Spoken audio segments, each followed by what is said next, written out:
পূর্ব দিক আছে, পশ্চিম দিক আছে। বা এদিকটা পূর্ব দিক, এদিকটা পশ্চিম দিক। ডান দিকটা পূর্ব, বাঁ দিকটা পশ্চিম, আর এদিকটা উত্তর।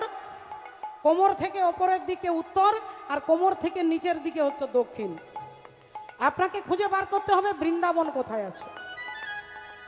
এ দেহের পূর্ব, পশ্চিম, উত্তর, দক্ষিণ, বলো কোনখানেতে বৃন্দাবন। আমি তত্ত্ব কথা শুনবো বলে মনে আকিঞ্চন, আমি তত্ত্ব কথা শুনবো বলে মনে আকিঞ্চন। কোনখানে ওই যমুনার কূলে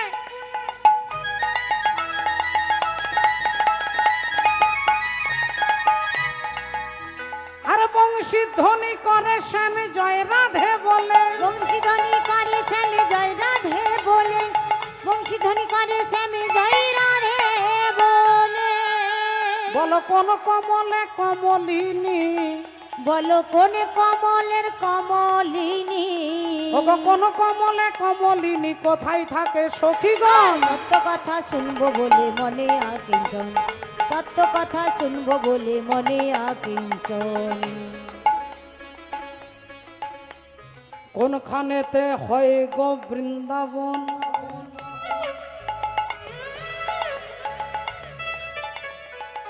কোন হরিব কোনখানেতে হয় গো মহারাজ। ও বাবা ঠাকুর, চূড়া মধ্যে চূড়ামণি ব্রহ্ম পাশে স্থিতি, পাট মধ্যে মহাবিষ্ণু করেন বসতি। চক্ষুতে শ্রী কালাচাঁদ করিতেছে ধ্যান, নাসিকাতে নিত্যানন্দ করে মধুপান।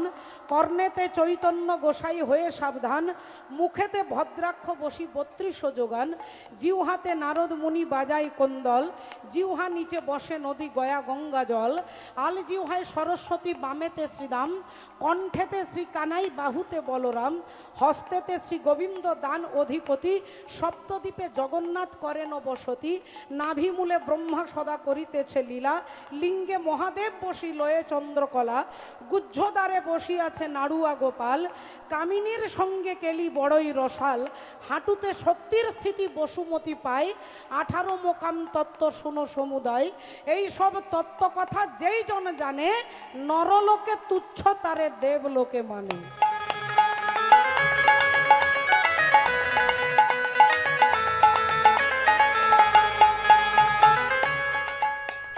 কোনখানেতে হয় গো মহারাজ, আর কোনখানেতে রাধা কৃষ্ণ সদা করে বাস। কোনখানেতে রাধা কৃষ্ণ সদা করে বাস, কোনখানেতে রাধা কৃষ্ণ সদা করে বাস। ওই আমি জানবো বলে এই অভিলাষ, ওরে পাগল মন,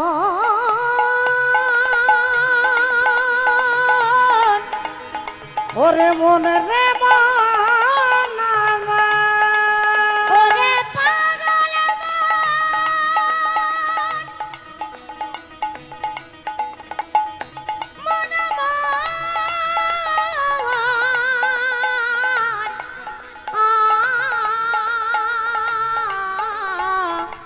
মনে রে মন আমারি। ওই আমি জানবো বলে এই অভিলাষ, ও দেখো মনে করি নিবেদন। আমি তত্ত্ব কথা শুনবো বলে মনে আকিঞ্চন, তত্ত্ব কথা শুনবো বলে মনে আকি। দেহের পূর্ব পশ্চিম উত্তর দক্ষিণ, পূর্ব পশ্চিম উত্তর দক্ষিণ, কোনখানেতে বৃন্দাবন। তত্ত্ব কথা শুনবো বলে মনে আকিঞ্চন, আমি তত্ত্ব কথা শুনবো বলে মনে আকিঞ্চন, আমি তত্ত্ব কথা শুনবো বলে মনে আকিঞ্চন। তাই হিংসার দ্বারা কি করেছিলেন না, কুন্তী দেবীর ছেলে যুধিষ্ঠির আগে হলো বলে গান্ধারী একটা পাথর নিয়ে, তার পেটে সন্তান ছিল, পাথর নিয়ে পেটের মধ্যে আঘাত করতে করতে করতে সেই একটা মাংসপিণ্ড সৃষ্টি হলো। আর ওই মাংসপিণ্ডটাকে মহামুনি বশিষ্ঠ একটা একটা করে 100টা মাটির কলসির মধ্যে ঘি দিয়ে ভিজিয়ে দিলেন।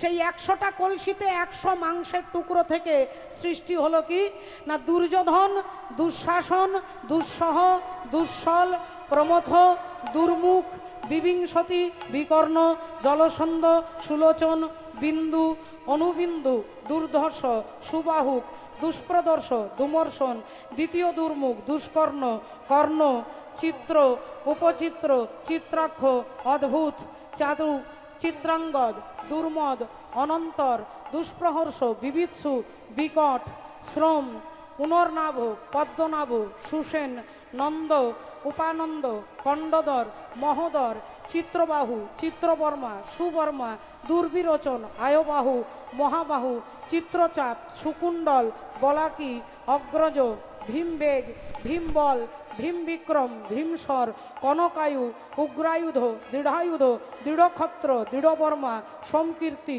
অনুদর জরাসন্ধ দৃঢ়সন্ধ সত্যসন্ধ সহস্রবাগ উগ্রসেন উগ্রসেবা সেনানী পণ্ডিতক দৃঢ়হস্তক সুহস্তক বাতবেগ বন্যাসী সুবর্চা আদিত্যকেতু নাগদত্ত নিসঙ্গী জানহ কবচী দণ্ডী দণ্ডধর অনুগ্রহ উগ্র আলুলোপ অভয় রৌদ্রবর্মা বিরাবী সুদীর্ঘলোচন বুড়রু কনকাঙ্গড কুণ্ডক চিত্রক মহারথ। হরি বল। 100টা ছেলে হিংসার দ্বারা সৃষ্টি হলো বলে তারা হয়ে গেলেন কি না দুরাচারী অত্যাচারী পাপাচারী সেই শতপুত্র যাদেরকে বলা হয় কৌরব। আর এনারা ধর্মের দ্বারা সৃষ্টি হলো তাই এরা হলো ধার্মিক পঞ্চপাণ্ডব। তাহলে একটু ভালো করে লক্ষ্য করে দেখুন, আজকে গান্ধারী দেবী দুহাত দিয়ে নিজের মাথার চুলগুলোকে ছিঁড়ছে, মাথাটা পাথরে ঠুকছে আর চিৎকার করে মরা ছেলেগুলোকে ডাকছে, ওরে বাপ দুর্যোধন, ওরে পরাণের দুর্যোধন রে,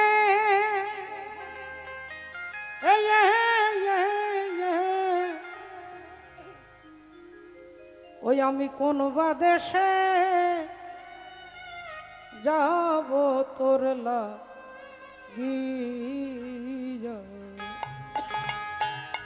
পরাণের দুর্যোধন রে,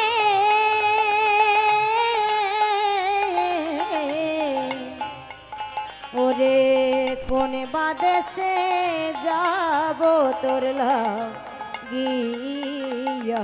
রে, পরাণের দুর্যোধন রে,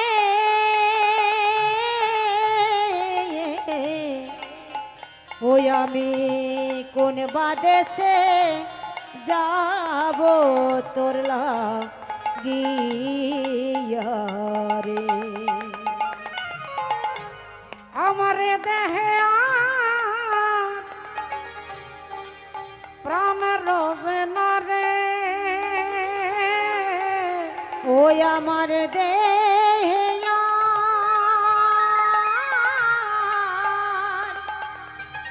প্রাণ রবে না রে, কোন বাদেশে যাব তোর লাগিয়া রে, ওই আমার দুর্যোধন রে, অনুবাদেশে আমি যাব তোর লাগিয়া। ফিরে আয় বাবা, একবার ফিরে আয়, এই মায়ের বুকে একবার ফিরে আয়। তুই ছাড়া যে আর আমার কেউ নাই, তুই ছাড়া আর কে মা বলে আমাকে ডাকবে, একবার ফিরে আয়। ওরে বনের আগুন সবাই দেখে, বনের আগুন দেখে না। বনে যদি আগুন লেগে যায় সবাই দেখতে পায় বাবা, বিরাট বড় জঙ্গলে আগুন লেগে গেলে সবাই দেখতে পায়, কিন্তু আমার মনের ভেতরে যে আগুন লেগেছে সেই আগুন কেউ দেখতে পায় না রে। ওরে বনের আগুন সবাই দেখে, মনের আগুন দেখে না। আর যে ফুল শুকায়ে গেছে মনে রাখে না রে, মনে রাখে না। ওরে বনের আগুন সবাই দেখে, মনের গুণ দেখে না। আহা যে ফুল শুকায়ে গেছে কেউ আজি মনে রাখে না, মনে রাখে না। ওই আমার দেহে আর ওরে প্রাণ রবে না রে, এ দেহে আর ওরে খোকারে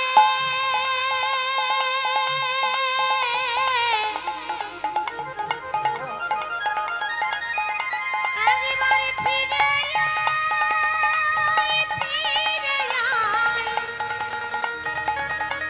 ওরে বাবলা পাখি ফিরে আয়, ফিরে আয়, ফিরে আয়।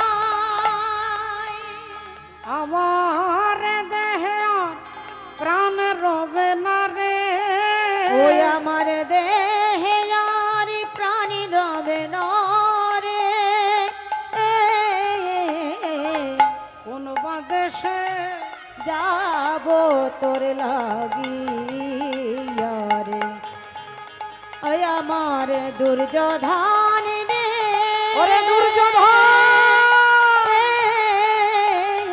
ফিরে আয় বাবা, ফিরে আয়। কোন বাদেশে ফিরে আয়, যাব ফিরে আয়। তোর লাগিয়া রে, ওই আমি কোন বাদেশে ফিরে আয় বাবা, যাব ফিরে আয়। তোর লাগিয়া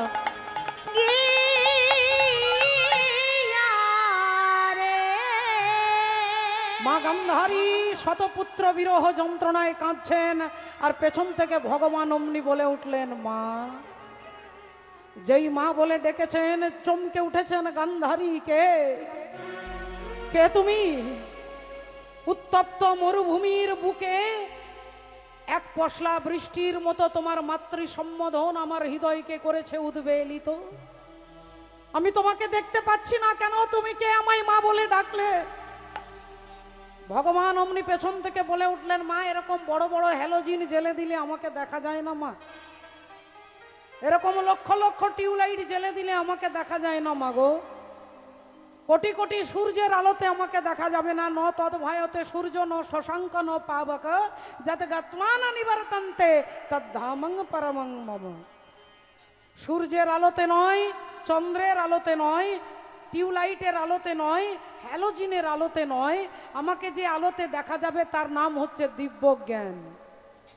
আর সেই দিব্য জ্ঞান আমি না দিলে তুমি দেখতে পাবে না। দেখো মা আমি কে।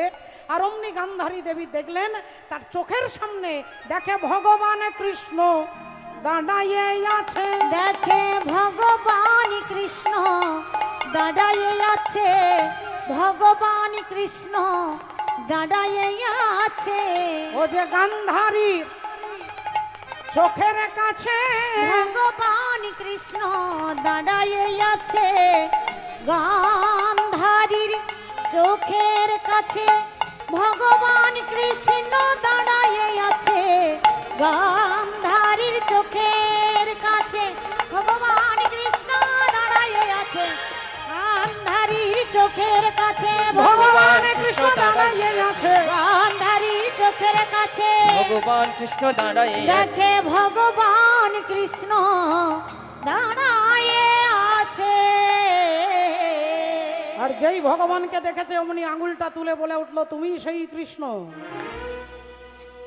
তুমি সেই কৃষ্ণ যে আমাকে মা বলে ডাকবার মতো কাউকে রাখলে না।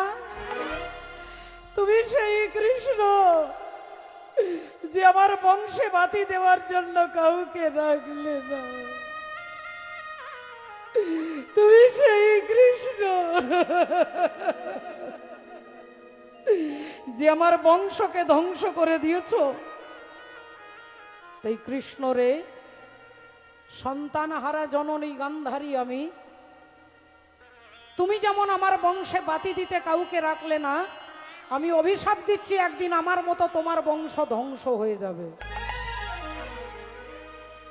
একদিন আমার মতো তোমার বংশ ধ্বংস হয়ে যাবে। যেই কথা বলেছেন ভগবান মিষ্টি হেসে বলে উঠলেন, মা তোমার অভিশাপ আমি মাথায় তুলে নিলাম। সমস্ত পরিস্থিতি যিনি হাসি মুখে সহ্য করেন,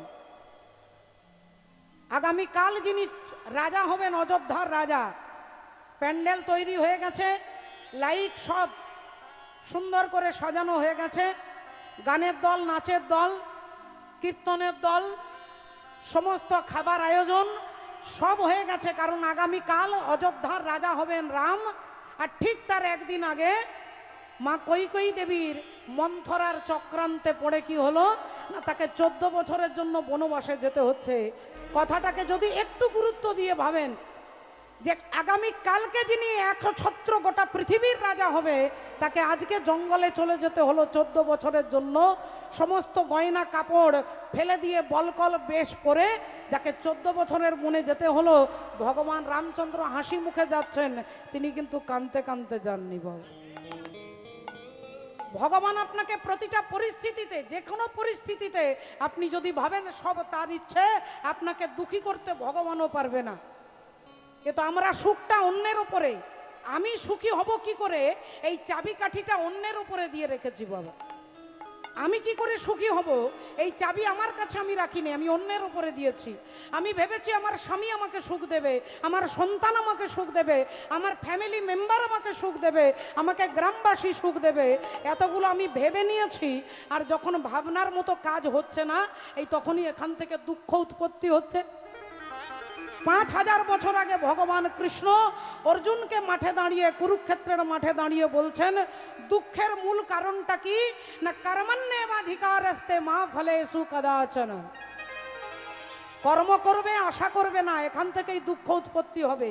গাছ লাগানোর দায়িত্ব তোমার, কিন্তু গাছে ফল ধরবে, আমি খাবো, এই যখনই ফল হবে না তখনই দুঃখ উৎপত্তি হবে। দুই ব্রাহ্মণ একটা বাড়িতে পুজো করতে গিয়ে পুজো শেষ করে তারা নিজের নিজের বাড়ি যাচ্ছে। এদিক থেকে একজন মাস্টার মশাই দেখা হয়ে গেছে। মাস্টার মশাই ব্রাহ্মণদের দেখে সাইকেল থেকে নেমে নমস্কার করে বললেন, কি ব্যাপার, পুজো হয়ে গেল? বলে, হ্যাঁ সরস্বতী পুজো ছিল, হয়ে গেছে। বললেন, তাহলে আপনারা দুজন একই বাড়িতে পুজো করতে গেছেন? বললেন, হ্যাঁ। তা আপনার মুখটা দেখলে মনে হচ্ছে আপনি খুব খুশি, আর ওনার মুখটা দেখলে মনে হচ্ছে উনি খুব দুঃখ পেয়েছেন। আপনারা একই বাড়িতে পুজো করতে গেছেন? বলে, হ্যাঁ। একই খাবার খেয়েছেন? হ্যাঁ। একই বিছানায় শুয়েছেন? হ্যাঁ। একই মিষ্টি খেয়েছেন? বলে, হ্যাঁ। আপনাকে গামছাটা ভালো কোয়ালিটির দিয়েছে, আর ওনাকে মনে হয় মশারির মতো দিয়েছে। বললেন, না, আমাদের দুজনকে একই কোয়ালিটির গামছা দিয়েছে। তাহলে মনে হয় পুজোর দক্ষিণা আপনাকে 200 বেশি দিয়েছে, ওনাকে কম দিয়েছে। বললেন, না, ওনাকেও 1001 টাকা দিয়েছে, আমাকে 1001 টাকা দিয়েছে। বললেন, একই বাড়িতে গেছেন, একই পুজো করেছেন, একই খাবার খেয়েছেন, একই দক্ষিণা পেয়েছেন, তাহলে আপনার মুখে এত আনন্দ, ওনার মুখে এত দুঃখ কেন? বলে, আমরা যখন পুজো করতে যাচ্ছিলাম তখন উনি বলছিল জমিদার বাড়িতে পুজো হবে, দেখবি 2000 টাকা দক্ষিণা দেবে। উনি ভেবেছিলেন 2000 টাকা দেবে, দিয়েছে 1000 টাকা। আর আমি ভেবেছিলাম 500 টাকা দেবে, দিয়েছে 1000 টাকা। আমি ভেবেছি 500 দেবে, কিন্তু দিয়েছে 1000, তাই আমার এত আনন্দ। আর উনি ভেবেছিলেন 2000 দেবে, দিয়েছে 1000, তাই ওনার এত দুঃখ। তাহলে জমিদার বাবু কি তাকে দুঃখটা দিল বাবা? দুঃখটা তো আমি ভেবে নিয়েছি যে আমার ছেলে আমাকে দেখবে, আমার নাতি আমার বংশে বাতি দেবে, আমার জামাই আমার কথা শুনবে, আমার আত্মীয় পরিজন আমার সেবা করবে, এতগুলো আমি ভেবে নিয়েছি। আর যখন ভাবনা অনুযায়ী কাজ হচ্ছে না, এই তখনই গালে হাত দিয়ে বসছি, কি দুঃখ, কি দুঃখ, কি দুঃখ। আমি সখা তো সলিলে ডুবে মরি শ্যামা, দোষ করো নয় গো মা। আমি সখাত সলিলে, আমি নিজের খোঁড়া গর্তে নিজে ডুবে মরছি। আমার ধর্ম হলো কোদণ্ড স্বরূপ, পুণ্য ক্ষেত্র মাঝে আমি বাঁধিলাম কূপ, সে কূপে বেড়িল কাল রূপ জল, কালো বন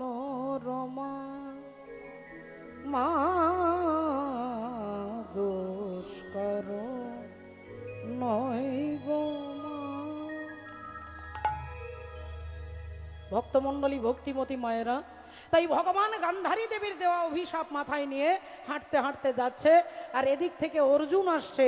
আজ সারাদিন কৃষ্ণকে দেখেননি, তাই কৃষ্ণকে দেখবার জন্য অর্জুন আসছেন, এদিক থেকে ভগবান যাচ্ছেন। তেরে মর্জি কা মে হু গুলাম, ও মেরে অলবেলে রাম। উলুধ্বনি।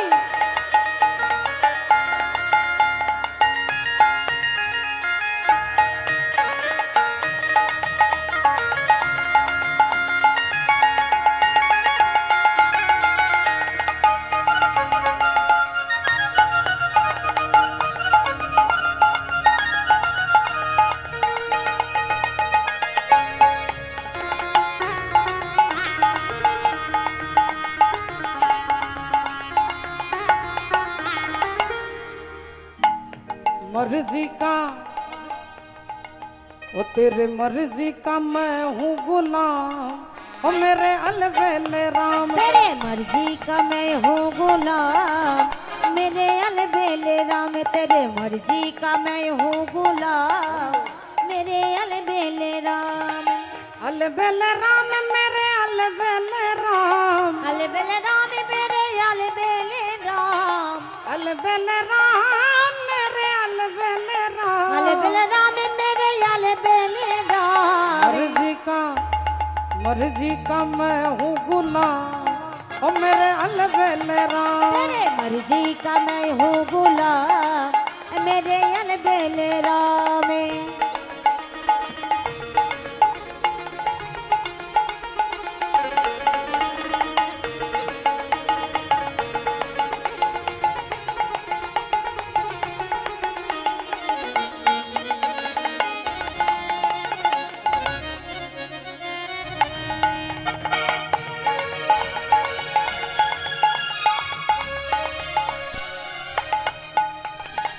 सुतवित नारी तीन आशाएं, सुतवित नारी तीन आशाएं, सुतवित नारी तीन आशाएं, सुतवित नारी तीन आशाएं। त्याग सके तो इन्हें त्याग मेरे अलबेले राम। तेरे मर्जी का मैं हूँ गुलाम, मेरे अलबेले राम। तेरे मर्जी का मैं हूँ गुलाम, ओ मेरे अलबेले राम। तेरे मर्जी का मैं हूँ गुलाम, मेरे अलबेले राम। तेरे मर्जी का मैं हूँ गुलाम, तेरे अलबेले राम। तेरे मर्जी का मैं हूँ गुलाम, तेरे अलबेले राम।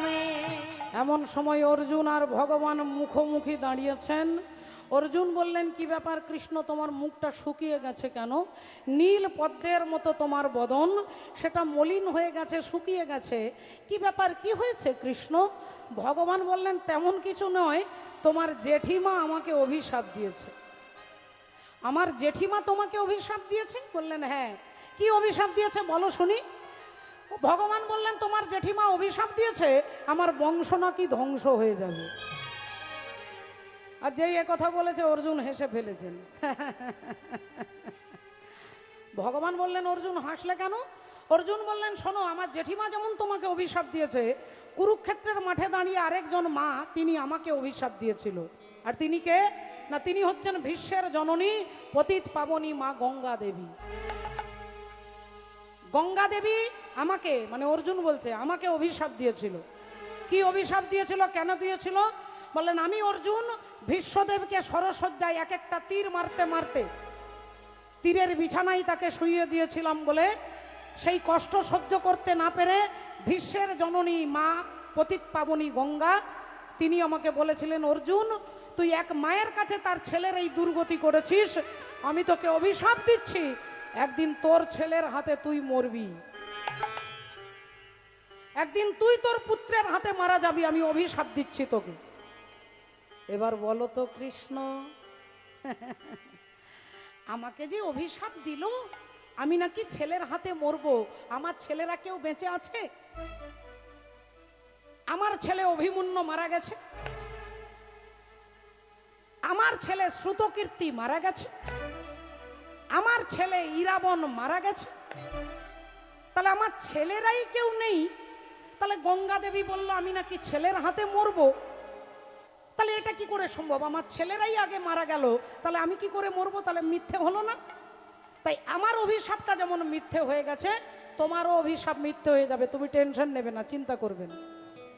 অন্তর্যামী ভগবান ভাবলেন, আচ্ছা আচ্ছা আচ্ছা, তাহলে তোমার ভেতরে ভেতরে এত অহংকার, পতিত পাবনী গঙ্গার অভিশাপ তুমি মিথ্যে করে দেবে? তোমার অহংকারটাকে আগে চূর্ণ করতে হবে আমাকে। যতক্ষণ অহংকার থাকবে ততক্ষণ বিশুদ্ধ জ্ঞান তার ভেতরে আসতে পারে না বাবা। অহংকার থাকলে শাস্ত্রের বিশুদ্ধ জ্ঞান তার ভেতরে প্রতিফলিত হতে পারে না। তাই অর্জুনের অহংকার চলে এসেছে, ভগবান ভাবলেন তাকে চূর্ণ করতে হবে। তাই ভগবান কথাটা ঘুরিয়ে দিয়ে বলছে, আচ্ছা ঠিক আছে, এসব কথা বাদ দাও, এসব বাদ দাও অর্জুন। তুমি এখন বলো, তোমার দাদা যুধিষ্ঠির যে অশ্বমেধ যজ্ঞ করছে, সেই অশ্বমেধ যজ্ঞের ঘোড়া যজ্ঞ করে যে ঘোড়াটাকে ছেড়ে দেওয়া হবে, ঘোড়াটা ছুটতে ছুটতে যে রাজ্যের ওপর দিয়ে যাবে, সেই রাজ্যের রাজা যদি ঘোড়াটাকে ধরে, তাহলে পঞ্চপাণ্ডবের সঙ্গে যুদ্ধ করতে হবে। আর যদি না ধরে, তাহলে রাজ্যটা পঞ্চপাণ্ডবের হয়ে যাবে। তাহলে যুধিষ্ঠির অশ্বমেধ যজ্ঞের ঘোড়া এখন কোন রাজ্যের ওপর দিয়ে যাচ্ছে?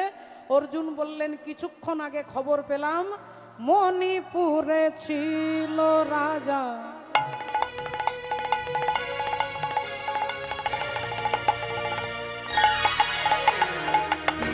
মণিপুরে ছিল রাজা,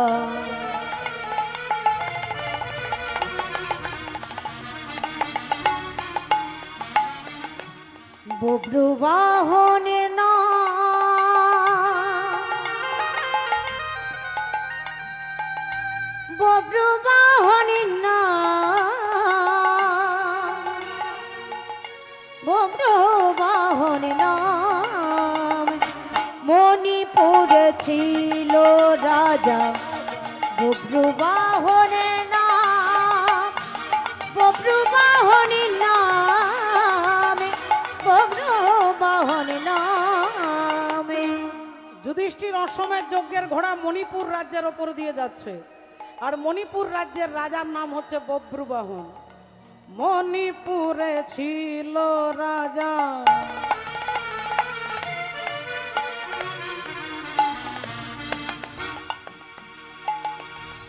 বব্রুবাহন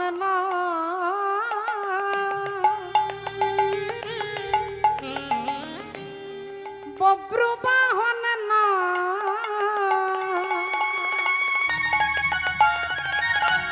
বব্রুবাহন। মণিপুরে ছিল রাজা, বব্রুবাহনের নাম, বব্রুবাহনের নাম, বব্রুবাহনের নাম। আর ধর্মে কর্মে ছিল মতি, রাজা অতি গুণবান, অতি গুণবান। আরে ধর্মে কর্মে ছিল মতি,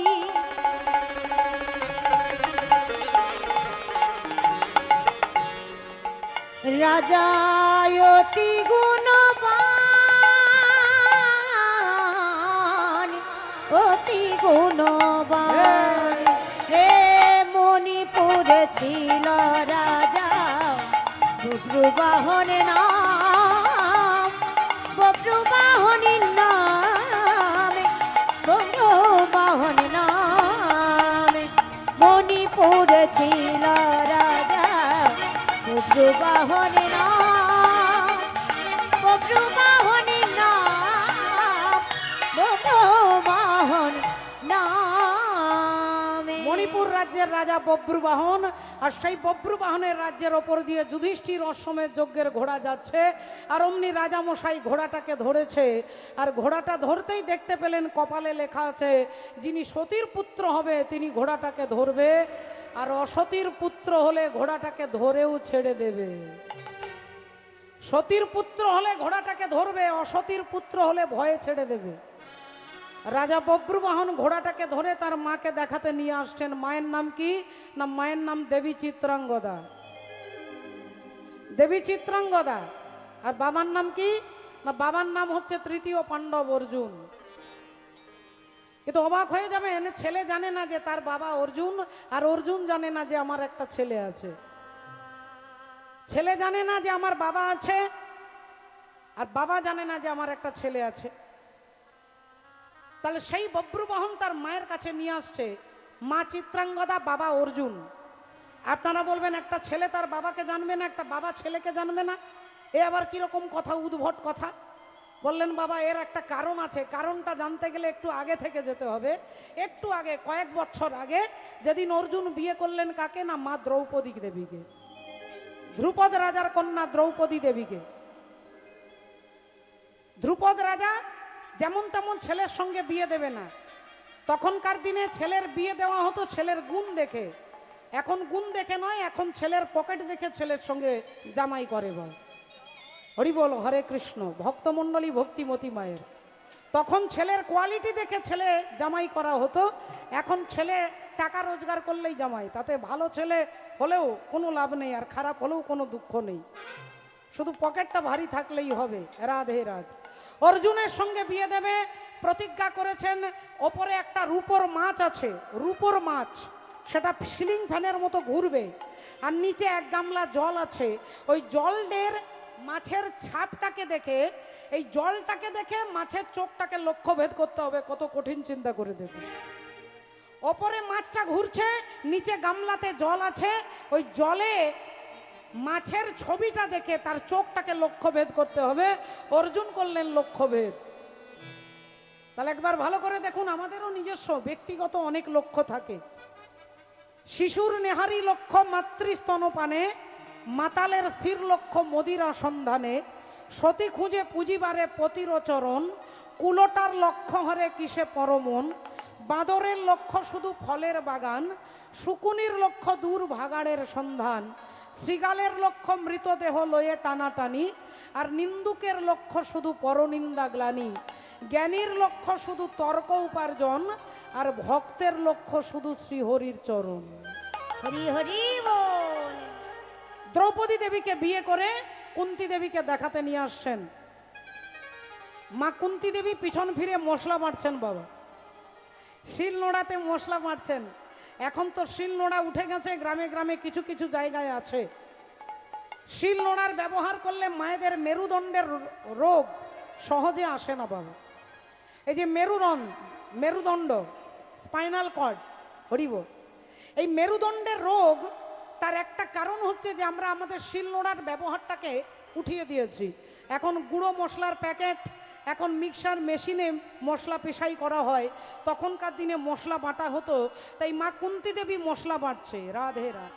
আর তিনি মশলা বাটছেন, এদিক থেকে অর্জুন দ্রৌপদীর হাতে ধরে বললেন, মা এই দেখো আজকে ভিক্ষাই কি এনেছি। কুন্তী দেবী না দেখে, না বুঝে, না জেনেই বলে ফেললেন, যা এনেছিস তোরা 5 ভাই সমান ভাগে ভাগ করে নে। অর্জুন বললেন, জননী একবার দেখো মা, একবার দেখো কি এনেছি। আরে বাবা বললাম তো দেখবো না, যা এনেছিস 5 ভাই সমান ভাগে ভাগ করে নে। মা দুবার হয়ে গেল, বাকি আছে আর একবার। এখনো তোমাকে অনুরোধ করছি মা, তুমি দয়া করে একটা বার পিছন ফিরে তাকিয়ে দেখো কি এনেছি। আরে বাবা বললাম তো দেখবো না, দেখবো না, দেখবো না, আমার শরীরটা ভালো নয়, যা এনেছিস 5 জন সমান ভাগে ভাগ করে নে। যেই বলেছে অর্জুন দ্রৌপদীর হাতটা ছেড়ে দিয়ে বলছে, দ্রৌপদী আজ থেকে তুমি একা আমার স্ত্রী নও, আজ থেকে তুমি যুধিষ্ঠির স্ত্রী, তুমি ভীমের স্ত্রী, তুমি আমার স্ত্রী, তুমি নকুল সহদেব, তুমি 5 ভাইয়ের স্ত্রী। যেই কথা বলেছে যুধিষ্ঠির দাদা চিৎকার করে উঠেছে, অর্জুন কি বলছিস ভাই? একটা নারীর 5টা স্বামী, কি বলছিস তুই?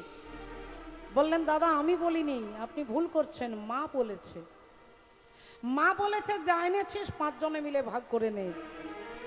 মা না দেখে বলেছে, মা না জেনে বলেছে, মা না বুঝে বলেছে। অর্জুন বললেন, না দেখে বলুক, না বুঝে বলুক, না জেনে বলুক, কিন্তু যেখানে মা বলে দেবে সেখানে ভগবানের সংবিধান চলবে না। বাবু তা মা তো কুকুরের বাচ্চাও মা থাকে, কুকুর, বেড়াল, ইঁদুর, মানুষ, পশু, পাখি, কীট পতঙ্গ সবারই মা থাকে। মায়ের ওপরে ভগবানের কলম চলবে না। কোন মা? বলে মা যদি পতিব্রতা নারী হন, মা যদি একনিষ্ঠ ভগবত চরণে বিশ্বাস থাকে। বল, আপনারা শুনলেন দুর্যোধন 100 ভাই আর এরা 5 ভাই। এই 105 জনের মধ্যে সব থেকে বেশি ক্ষমতা হচ্ছে ভীমের। ভীম ছোটবেলায় 12 বছর বয়স একটা বড় গাছের মধ্যে সবাইকে চাপিয়েছে। সমস্ত ভাইয়েরা গাছের ডালে ডালে চেপে আছে, আর ভীম নিচে দাঁড়িয়ে গাছের গোড়াটাকে নড়াচ্ছে। গাছের গোড়াটাকে নড়াচ্ছে, সমস্ত ভাইয়েরা যেমন গাছ থেকে ফল পড়ে এরকম টুকটুক করে সব পড়ে যাচ্ছে। এত ক্ষমতা ছিল ভীমের। দুর্যোধন ভেবেছিল এই ভীম যদি বেঁচে থাকে আমরা কোনোদিন জিততে পারবো না। তাই চালাকি করে, কায়দা করে দুর্যোধন কি করলেন, এক বাটি বিষ এনে পায়েসের মধ্যে মাখিয়ে আর বললেন, ভাই ভীম, তুই তো খেতে ভালোবাসিস, তুই আগে খা, তুই যদি খেয়ে রেখে দিস তাহলে বাকিটা আমরা খাবো। ভীম বুঝতে পারলো না এত প্যাঁচ, ভীম জানতেই পারলো না। তিনি বিষ মাখানো পায়েসটা খেয়ে ফেললেন, আর খেয়ে তিনি অজ্ঞান হয়ে গেলেন। দুর্যোধন তার অন্যান্য ভাইয়েরা ধরে ভীমকে গঙ্গার জলের মধ্যে ফেলে দিলেন। জলে গঙ্গার তলায় যেতে যেতে যেতে ভীম এসে পৌঁছে গেল নাগলোকে। নাগলোক যেখানে শুধু সাপ। তখন বড় বড় সাপেরা দেখছে আমাদের রাজ্যে মানুষ এসেছে, অমনি ছবল মারতে শুরু করেছে। আর ছবল মারতে, যত ছবল মারছে, খেয়েছে বিষ, পেটে আছে বিষ। আমাদের পেটে একটা অগ্নি আছে যাকে জঠর অগ্নি বলা হয়। জঠর অগ্নি। ভীমের পেটের মধ্যে দুটো আগুন আছে, জঠর অগ্নি আর বৃক অগ্নি, বৃক।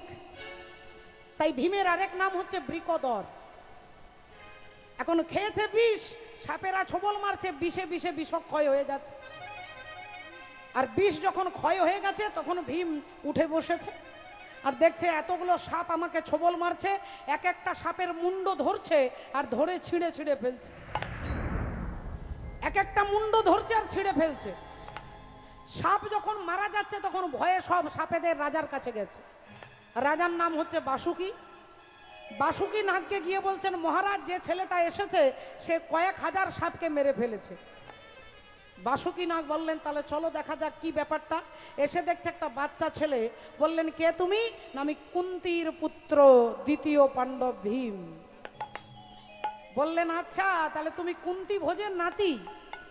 তা কুন্তি ভোজের নাতি যখন তুমি, তাহলে কুন্তি ভোজ আমার ছোটবেলাকার বন্ধু। তাহলে আমার বন্ধুর নাতি মানে তুমি আমারও নাতি। তাহলে তুমি ভাই এক কাজ করো, তুমি এদেরকে মেরো না, আমি তোমাকে অমৃত খাইয়ে দিচ্ছি। আর এই অমৃতটা পান করলে তোমার 1000টা হাতির ক্ষমতা তোমার ভেতরে আসবে। 1000 হাতির ক্ষমতা আসবে। না, আমি আমার মায়ের কাছে যাব, অনেক দিন হয়ে গেল এইখানে আছি। বললেন, তুমি এই অমৃতটা পান করে তুমি এখানে ঘুমো, তোমার যখন ঘুম ভাঙবে তখন দেখবে তুমি তোমার মায়ের কাছে পৌঁছে গেছো।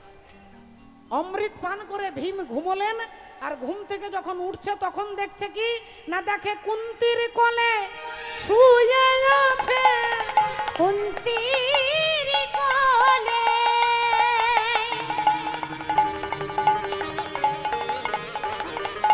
ও বাবা, শুয়ে আছে। বাবা গো, ভীমকে এদিকে জলে ফেলে দিয়েছে।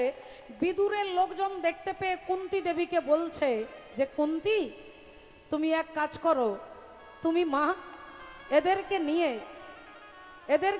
4 ছেলেকে নিয়ে পালাও। তোমার ছেলে ভীমকে মেরে ফেলেছে, তোমার ছেলে ভীম আর বেঁচে নেই। যুধিষ্ঠিরকে বাঁচাও, অর্জুনকে বাঁচাও, তুমি এখান থেকে পালিয়ে যাও। তোমার ঘরের মধ্যে ঘরেই হচ্ছে শত্রু, তাই তুমি পালিয়ে যাও মা। কুন্তি দেবী বললেন, আমার ছেলে ভীমকে মেরে ফেলেছে? বললেন, হ্যাঁ, বিষ খাইয়ে। কুন্তি দেবী ঠাকুর ঘরে গিয়ে গোবিন্দের চরণ প্রান্তে বসে হাসতে হাসতে বলছেন যে, বিষও সৃষ্টি করেছেন গোবিন্দ আর অমৃত সৃষ্টি করেছেন গোবিন্দ। তাহলে আজ আমি দেখবো আজ অমৃতের ক্ষমতা বেশি না বিষের ক্ষমতা বেশি। আমার ছেলে ভীমের কখনো মৃত্যু হতে পারে না, কারণ কৃষ্ণ আমাদের পক্ষে আছে। হরি বল। এই দৃঢ় বিশ্বাস কৃষ্ণ আমাদের পক্ষে আছে, কৃষ্ণ আছে আমাদের পক্ষে। এই বিশ্বাসের জন্য কি হলো না, দেখছে কুন্তী দেবীর কোলে ভীম শুয়ে আছে। বাবা, ভীমের কোনো সাধন ভজন নেই, কিন্তু বিনা সাধন ভজনে কুন্তী দেবী ভীমকে পেয়ে গেলেন। কিসের জন্য, কিসের জোরে?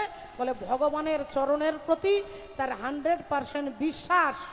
এই বিশ্বাসটাই ওই মরা ছেলেটাকে বাঁচিয়ে দিলেন। বাবা, আমরা বিশ্বাস করতে পারি না। রাধে রাধে। তাই দেখুন আজকে সেই কুন্তী দেবী, হরি বল হরে কৃষ্ণ, সেই কুন্তী দেবী, ভক্তমণ্ডলী, ভক্তিমতী মায়েরা, ভগবান শ্রী হরি আজকে মনে মনে চিন্তা করলেন। কুন্তী দেবী মশলা মারতে মারতে বলে দিয়েছে, যা এনেছিস 5 জন সমান ভাগে ভাগ করে নে। আর অমনি অর্জুন বললেন, তাহলে দ্রৌপদী 5 জনের স্ত্রী। যুধিষ্ঠির দাদা বললেন, এটা হতে পারে না। এবার দুই ভাইয়ের মধ্যে মতবিরোধ, এ বলছে 5 জনের স্ত্রী, এ বলছে হতে পারে না। এখন দুজনের মতবিরোধটাকে কে গন্ডগোলটা থামাবে? অন্তর্যামী শ্রী গোবিন্দ অন্তরে জানিয়া, অন্তরে জামি শ্রী গোবিন্দ অন্তরে জানিয়া, অন্তর্যামী শ্রী গোবিন্দ অন্তরে জানিয়া, যুধিষ্ঠির সম্মুখেতে দাঁড়ালো আসিয়া, যুধিষ্ঠির সম্মুখেতে দাঁড়ালো আসিয়া, যুধিষ্ঠির সম্মুখেতে দাঁড়ালো আসিয়া।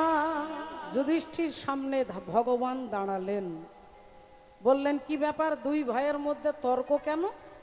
অর্জুন বলছে, দেখো না কৃষ্ণ, মা বলেছে যা এনেছিস 5 জনে মিলে ভাগ করে নে, তাই আমি বলেছি দ্রৌপদী আমাদের 5 জনের স্ত্রী। আর যুধিষ্ঠির দাদা এটা মানতে চাইছে না। যুধিষ্ঠির দাদা বললেন, কৃষ্ণ আজকে তুমি যা বলবে তাই হবে, বলো আমরা কি করব, তুমি যা বলবে তাই হবে। ভগবানের ওপরে যখনই দায়িত্ব দিলেন, ভগবান অমনি চোখটা বন্ধ করে কিছুক্ষণ চিন্তা ভাবনা করে বললেন যে যখন মা বলে দিয়েছে তখন মায়ের কথার ওপরে কারোর কলম চলবে না, পতিব্রতা সতী নারী। তাই মা যখন বলে দিয়েছে আজ থেকে দ্রৌপদী তুমি 5 জনের স্ত্রী হবে। হরি বল হরে কৃষ্ণ, জয় নিতাই, হরে কৃষ্ণ। ভক্তমণ্ডলী, ভক্তিমতী মায়েরা, আজ থেকে 5 জনের স্ত্রী হবে। সবাই মেনে নিলেন, কিন্তু আমাদের মানতে একটু অসুবিধে হয়, একটা নারীর 5টা স্বামী। আজকের সমাজ প্রশ্ন করে, ছাত্র ছাত্রী শিক্ষিত সমাজ প্রশ্ন করে, একটা নারীর 5টা স্বামী। একটা কথা মনে রাখবেন মা, দ্রৌপদী আমাদের মতো নারী নন, আমাদের মতো মাতৃগর্ভ থেকে জন্ম নেননি। মহাভারত খুলে দেখুন, দ্রৌপদীর জন্ম হয়েছে আগুন থেকে, অগ্নি থেকে। দ্রৌপদীর বাবা হচ্ছে ধ্রুপদ রাজা, আর ধ্রুপদ রাজা যজ্ঞ করছে, যজ্ঞের অগ্নি থেকে দ্রৌপদীর সৃষ্টি হয়েছে। তাই দ্রৌপদীর আরেক নাম হচ্ছে যাজ্ঞসেনী, যজ্ঞ থেকে উৎপন্না। তাহলে আমাদের মতো সাধারণ নারী এটা ভাববেন না। 2 নম্বর কথা হচ্ছে 5টা স্বামী। ওই 5টা স্বামী আপনারও আছে, আপনারও আছে, আপনারও আছে, আমারও আছে। সেই 5টা স্বামীকে এক হচ্ছে ক্ষিতি, অপ, তেজ, মরুত, বোম। ক্ষিতি হচ্ছে যুধিষ্ঠির, অপ হচ্ছে অর্জুন, মরুত হচ্ছে ভীম, তেজ হচ্ছে নকুল, আর বোম হচ্ছে সহদেব। এই ক্ষিতি, অপ, তেজ, মরুত, বোম, এই পঞ্চভৌতিক, এই 5টা ভূত দিয়ে আমাদের দেহটা তৈরি হয়েছে। 5টা তত্ত্ব দিয়ে আমাদের দেহ তৈরি হয়েছে। রাধে রাধে। ভক্তমণ্ডলী, ভক্তিমতী মায়েরা, তাহলে এই দেহটাকে আমরা বলি না চৈতালি? আমি বলি না এটা আমি আমি আমি?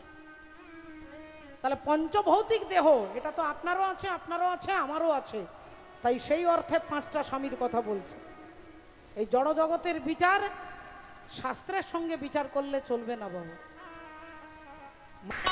আছে ডায়মন্ড হারবার হচ্ছে 24 পরগনা, আপনারা খুব ভালো করে জানেন। 24 পরগনা জেলাতে ডায়মন্ড হারবার নদী দেখা যায়। 24 পরগনা হচ্ছে এই 24টা তত্ত্ব দিয়ে দেহটা তৈরি হয়েছে বাবু। এখানে ডায়মন্ড হারবার আছে। এই দেহটা 24টা তত্ত্ব দিয়ে তৈরি। সদা বলো তত্ত্ব তত্ত্ব, কত তত্ত্ব শুনো। 24 তত্ত্বেতে হয় দেহেরও গঠন। পঞ্চভূত ক্ষিতি অব তেজ মরুদ বোম, ষড়রিপু লোভ মোহ মাৎসর্য ক্রোধ কাম। 10 ইন্দ্রিয় মতে তারা হয়তো পৃথক, জ্ঞানেন্দ্রিয় কর্মেন্দ্রিয় আদি এই সব। জ্ঞানেন্দ্রিয় চক্ষু নাসা জিহ্বা কর্ণতক, কর্মেন্দ্রিয় হস্তপদ গুহ্য লিঙ্গ বাক। মহাভূত অহংকার আর হয় জ্ঞান, এই তো হয় 24 তত্ত্ব নিরূপণ। কিবা কারিগরের আজব কারিগরি, তার মধ্যে 6 পদ্ম রাখিয়াছে পুরী। সহস্রারে হয় পদ্ম সহস্রে কদল, অষ্টদল পদ্ম রয় তাহারও ভিতর। তার মধ্যে নারী আছে 3.5 কোটি, 72,000 নারী তাতে আছে আঁটি। 72,000 নারীর মধ্যে 700 প্রধান যে হয়, আর 700 নারীর মধ্যে 124 নারী তাতে শ্রেষ্ঠ হয়। 124 নারীর মধ্যে 32 নারী শ্রেষ্ঠ, বিশ্বভরি ইহার নাম হয়েছে উল্লেখ্য। সেই 32 নারীর মধ্যে আছে নারী 3, ইড়া পিঙ্গলা সুষুম্না প্রবীণ। বাম ভাগে ইড়া, দক্ষিণে পিঙ্গলা, মধ্যখানে সুষুম্না চক্রভেদ রহিলা। এই দেহতত্ত্ব যেই জন জানে, নরলোকে তুচ্ছ তারে দেবলোকে মানে। তাই কমিটির বাবারা আপনাদের কাছে ভিক্ষার আঁচল নিয়ে যাচ্ছেন। আমি আমার তরফ থেকে ভগবত সেবায় 1001 টাকা আমার তরফ থেকে রইল। আপনারা যতটুকু পারবেন সেই ভিক্ষার আঁচলে নরনারায়ণের সেবা, দেশের সেবা, দশের সেবা, হিন্দু ধর্মের সেবা, হিন্দু সংস্কৃতির সেবার জন্য আপনারা যতটুকু পারবেন সাহায্য করবেন। নিতাই গৌর প্রেমানন্দে। ও তারে বেদ পুরাণে ঋষিগণে, ও দেখো ভব নদী বলেছে, ডায়মন্ড হারবার থানার নিচে যে নদী আছে।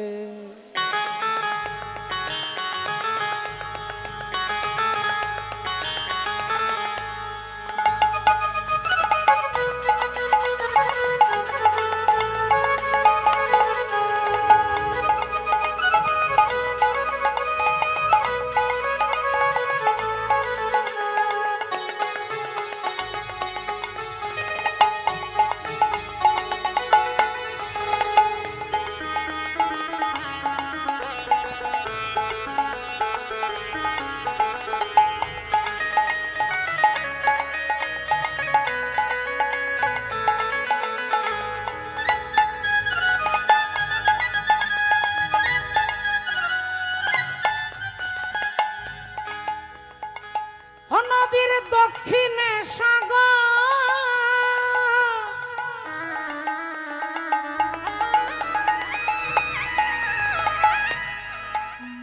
আর উত্তরেতে কিছু দূরে কলকাতা শহর। উত্তরেতে কিছু দূরে কলকাতা শহর, উত্তরেতে কিছু দূরে কলকাতা শহর। হ্যাঁ, ও নদীর দক্ষিণে সাগর, সাগরদ্বীপ, আরে উত্তরেতে কিছু দূরে কলকাতা শহর। উত্তরেতে কিছু দূরে কলকাতা শহর, উত্তরে কিছু দূরে কলকাতা শহর। ও নদীর পশ্চিমেতে মেদিনীপুর, ও নদীর পশ্চিমেতে মেদিনীপুর। বলো কে বা কোথায় দেখেছে?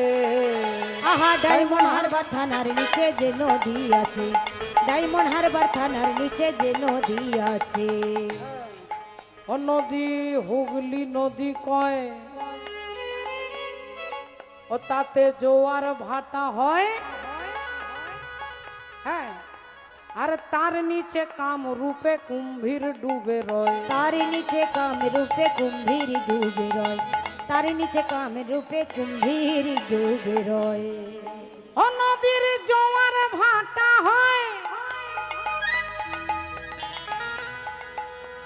তারে হুগলি নদী কয়। আর তার নিচে কাম রূপে কুম্ভীর ডুবে রয়। তার নিচে কাম রূপে কুম্ভীর ডুবে রয়, তার নিচে কাম রূপে কুম্ভীর ডুবে রয়। ও তাতে পার হয়ে যাবে চলে, ওরে মন আমার,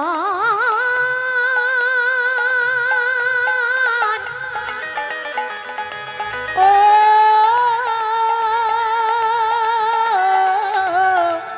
মনের মন আমার। তারে পার হয়ে যাবে চলে, পার হয়ে যাবে চলে।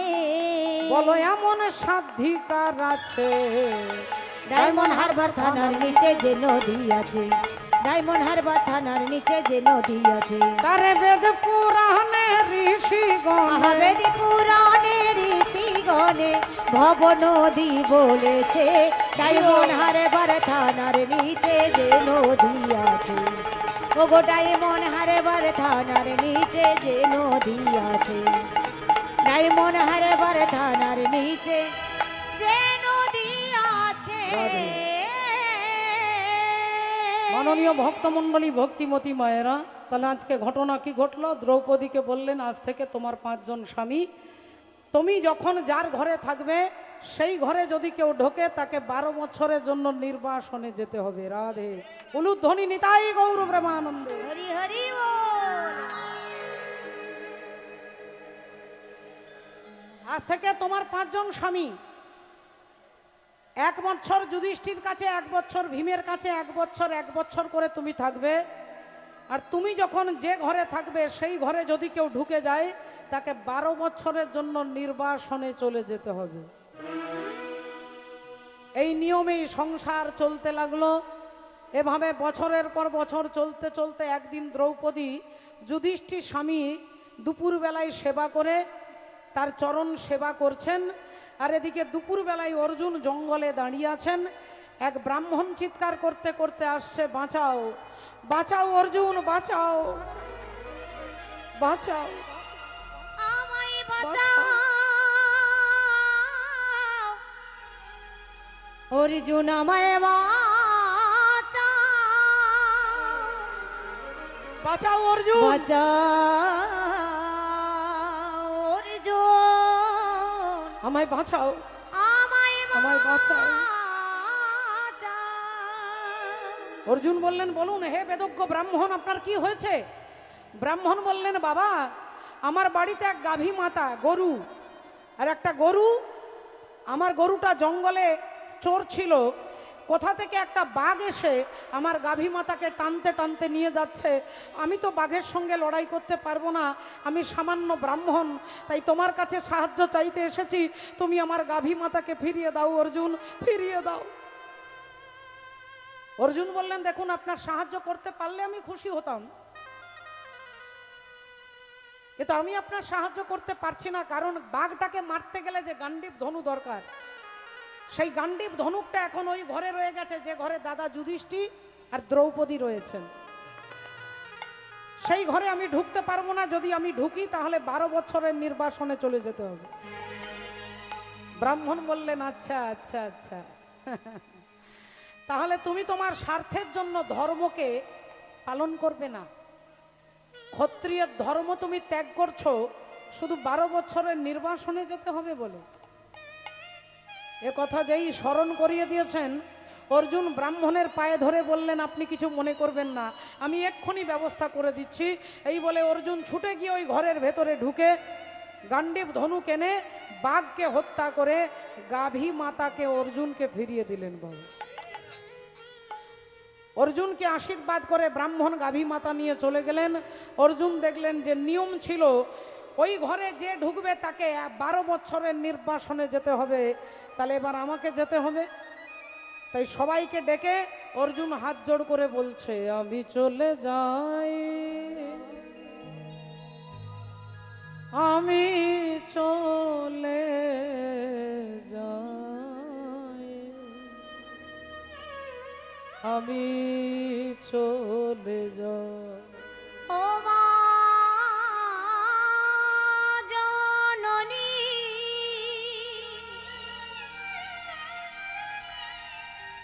জন্ম ভবে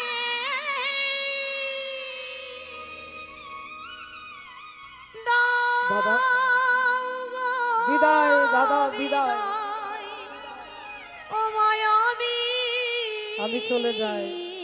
চলে ওরে ভাই, ভাই অর্জুন তুই যাস না ভাই, ও মায়াবী, তুই যাস না, তুই কোনো অন্যায় করিসনি,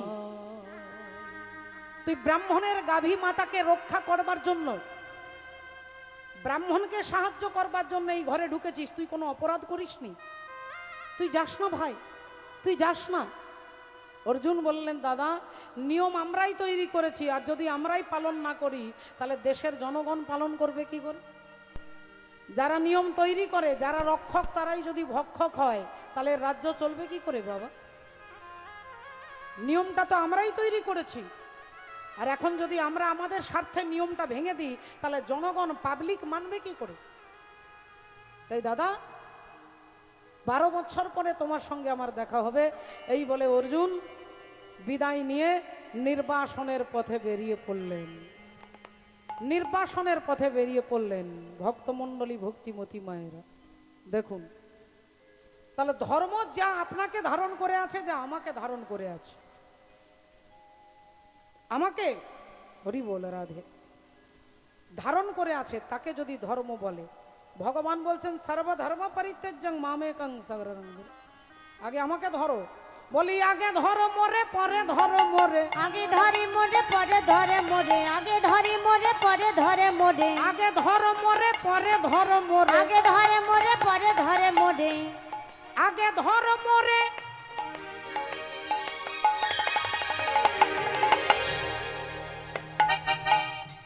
ধরো মোরে। আগে ধরে মোরে, পরে ধরে মোরে। আগে ধরে মোরে, পরে ধরে মোরে। আগে ধরে মোরে,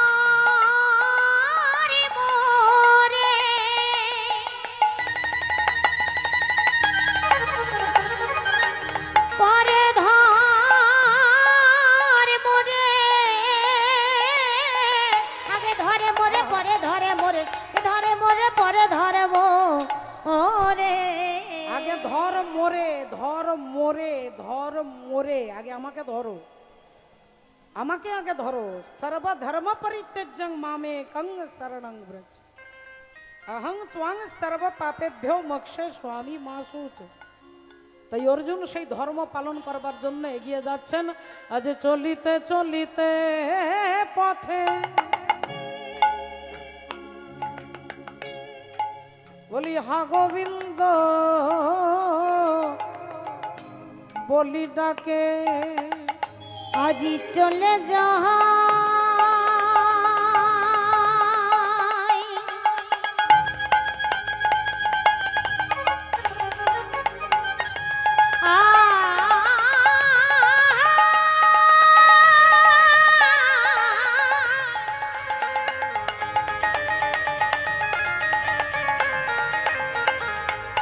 চলে যায়।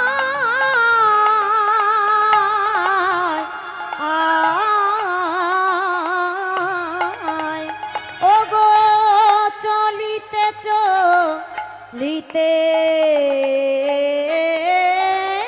পথে,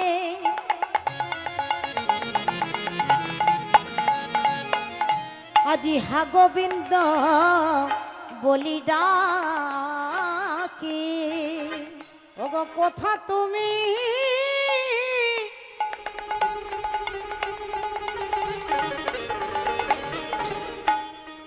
দিনের দয়াল হরি হে।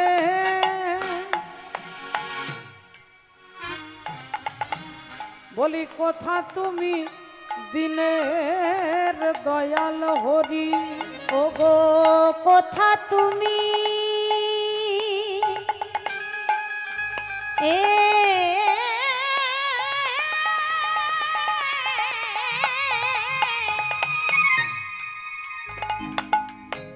দিনের দয়াল হরি হে। কোথা তুমি দিনের দয়াল হরি। বলি চলে যাই, চলে যাই, আজি চলে যাই, চলে যাই। চলে যাই, চলে যাই। আজি চলে যাই, চলে যাই। ওগো আনন্দেতে নাম গাই। চলে যায়, চলে যায়। আনন্দেতে নাম গাই। চলে যায়, চলে যায়। আনন্দেতে নাম গাই। হরি হরি হরি বলে আনন্দেতে নাম গাই। হরি হরি হরি বলে আনন্দেতে নাম গাই।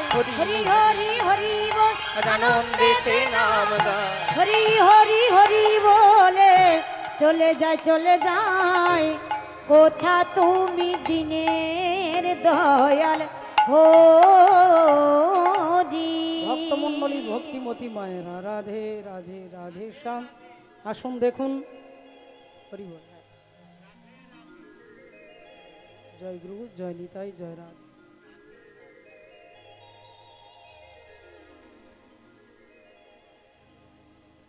মাননীয় ভক্তমণ্ডলী ভক্তিমতী মায়েরা, অর্জুন হাঁটতে হাঁটতে চলে যাচ্ছেন। একদিন, দুদিন, 1 বছর, 2 বছর, 5 বছর অতিক্রম হতে লাগলো। দেখতে দেখতে অর্জুনের চেহারা, অর্জুনের রং ঢং সব পাল্টে গেল।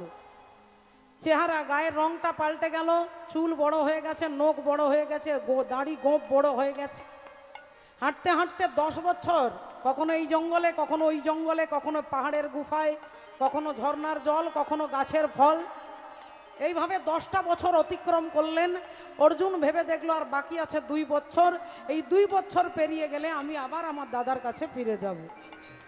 আবার হাঁটতে হাঁটতে হাঁটতে 1টা বছর পেরিয়ে গেল, 11 বছর পেরিয়ে গেছে, আর বাকি আছে একটা বছর। এভাবে নিশ্চয়ই পেরিয়ে যাবে গোবিন্দের নাম করতে করতে। দেখতে দেখতে হাঁটতে হাঁটতে অর্জুন চলে এসেছেন কোথায় না, মণিপুর রাজ্যে।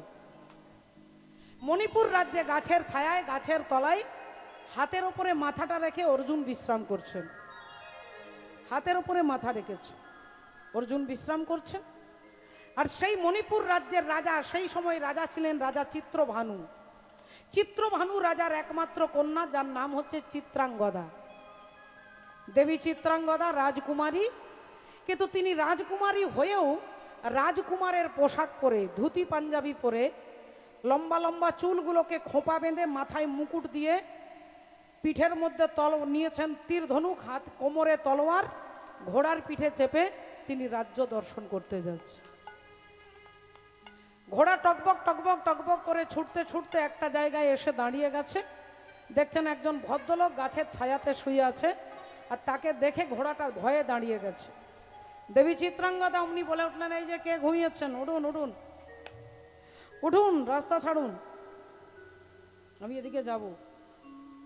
অর্জুন ঘুমিয়েছিলেন, তাই ঘুম ভেঙে দেখলেন, আরে কি সুন্দর একটা বাচ্চা ছেলে, রাজপুত্র। ছেলেটা কি সুন্দর দেখতে গো, দেখলেই প্রাণটা জুড়িয়ে যায়। আহা। তা বললেন, আপনি এদিকে যাবেন? হ্যাঁ, উঠুন, রাস্তা ছাড়ুন। অর্জুন বললেন, দেখুন আমার বাঁ দিকেও জায়গা আছে, ডান দিকেও জায়গা আছে, আপনি ডান দিক দিয়ে ঘুরে যান, নইলে বাঁ দিক দিয়ে যান। দেবী চিত্রাঙ্গদা বললেন, আমি সোজা যাব, আমি ডান দিকেও ঘুরবো না, বাঁ দিকেও ঘুরবো না, আপনি উঠুন। অর্জুন বললেন, যদি আপনাকে সোজা যেতে হয় তাহলে আমাকে ডিঙে যান, লাফিয়ে যান, আমাকে লাফিয়ে যান। চিত্রাঙ্গদা বললেন, আপনি কি শাস্ত্রের ধারে কাছে যাননি? কাউকে ডিঙে যেতে নাই এটা জানা নেই আপনার? পশু পাখি কীট পতঙ্গ, কোনো প্রাণী, কুকুর বেড়াল ছাগল ইত্যাদি ইত্যাদি যদি রাস্তায় শুয়ে থাকে, আপনি তাকে ডিঙে যেতে পারেন না বাবা। যদি ডিঙে যান কি হবে, তাহলে আপনার জীবনের পুণ্য ক্ষয় হয়ে যাবে, পুণ্য ক্ষয় হয়ে যাবে। আপনাকে হয় তাকে সরিয়ে যেতে হবে, নইলে পাশ কেটে যেতে হবে। আপনি যদি তাকে ডিঙে চলে যান না, ঠিক আছে, তাহলে আপনার ক্ষমতাটা একটু দেখান, আপনি আমাকে ছুঁড়ে ফেলে দিন। অর্জুন হাতটা বাড়িয়েছে, দেবী চিত্রাঙ্গদা হাতটা ধরে অর্জুনকে টান দিচ্ছেন।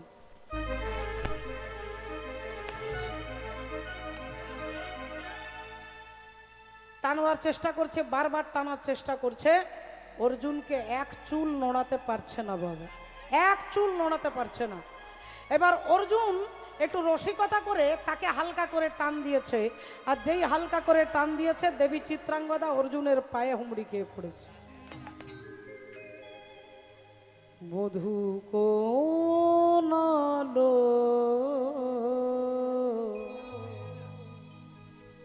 লাগলো লাগলো চোখে,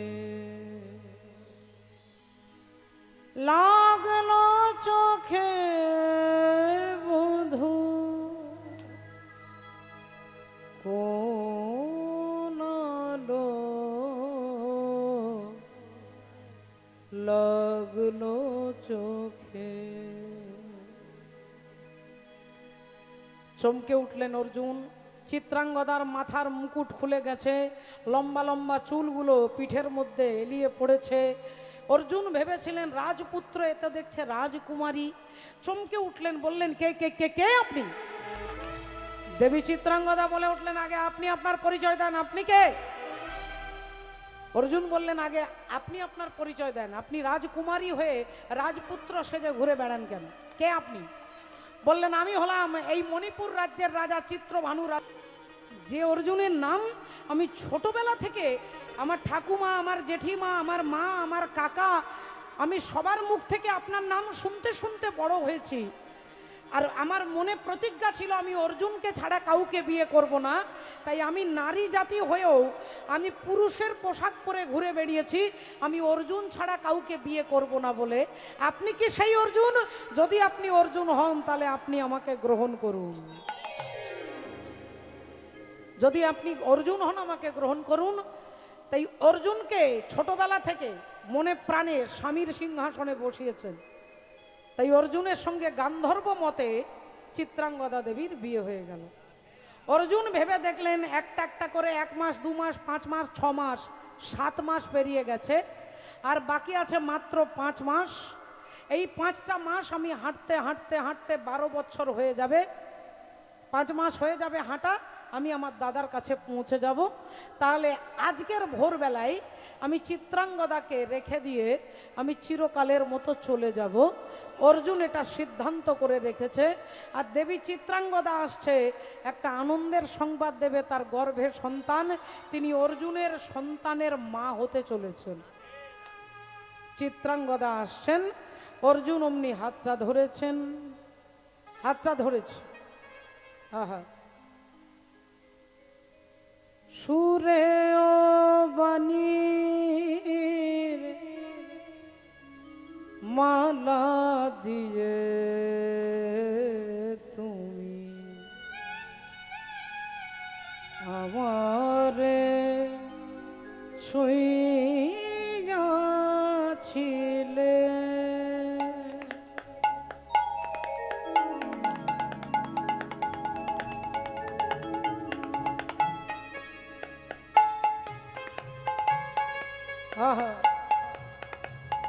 সুরে ও বাণীর মালা দিয়ে তুমি আমারে ছুঁইয়াছিলে।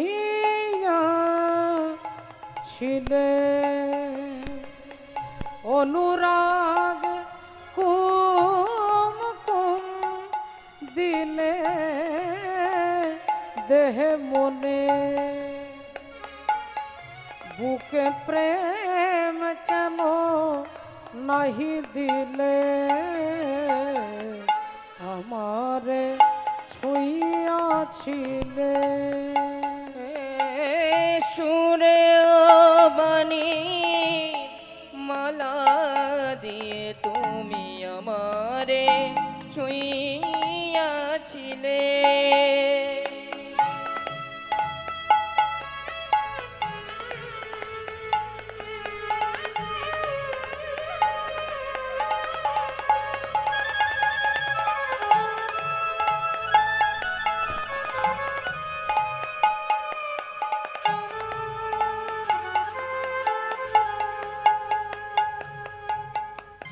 বাঁশি বাজাইয়া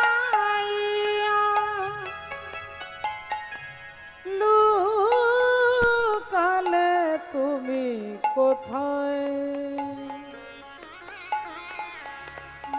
যে ফুল ফোটালে, যে ফুল ফোটালে সে ফুল শুকায়ে যায়। কি যেন হারায় প্রাণ করে হায় হায় হায়। কি যে চেয়েছিলে কেন কেড়ে নাহি নিলে আমারে ছুঁইয়াছিলে। সুরে ও বাণীর মালা দিয়ে তুমি আমার আমারে ছুঁইয়াছিলে, আমারে ছুঁইয়াছিলে। আমারে ছুঁইয়াছিলে। চিত্রাঙ্গদা, তুমি আমাকে কত ভালোবাসো? চিত্রাঙ্গদা বললেন, আমি আমার প্রাণের থেকে আপনাকে বেশি ভালোবাসি। অর্জুন বললেন, তাহলে আমি যা বলবো তাই করতে পারবে? হ্যাঁ, পারবো। অর্জুন বললেন, দেখো তোমরা নারী জাতি সহজেই ভয় পেয়ে যাও, তোমরা সহজে তোমাদের সিদ্ধান্ত নড়বড় হয়ে যায়, তাই তুমি আমি যা বলবো তাই করতে পারবে কিনা তোমার মাথার সিঁদুরে হাত দিয়ে প্রতিজ্ঞা করে বলো। দেবী চিত্রাঙ্গদা মাথায় হাত দিয়ে বললেন, আপনি যা বলবেন তাই করব করব করব। অর্জুন অমনি দেখলেন যে দৃঢ় প্রতিজ্ঞা করেছে, এবার বলতে দ্বিধা নেই। বললেন, শোনো চিত্রাঙ্গদা, আগামী কাল ভোরবেলায় আমি চিরকালের মতো তোমাকে পরিত্যাগ করে দিয়ে চলে যাব। ওগো স্বামী গো, না না এ হতে পারে না,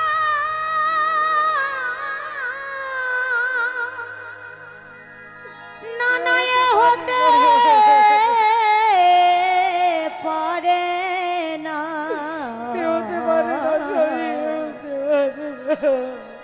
ও গো স্বামী, ও গো স্বামী গো। অর্জুন বললেন, চিত্রাঙ্গদা, তোমার মাথার সিঁদুরে হাত দিয়ে কথা দিয়েছ, কথা রাখতে না পারলে তোমাকে বিধবা হতে হবে।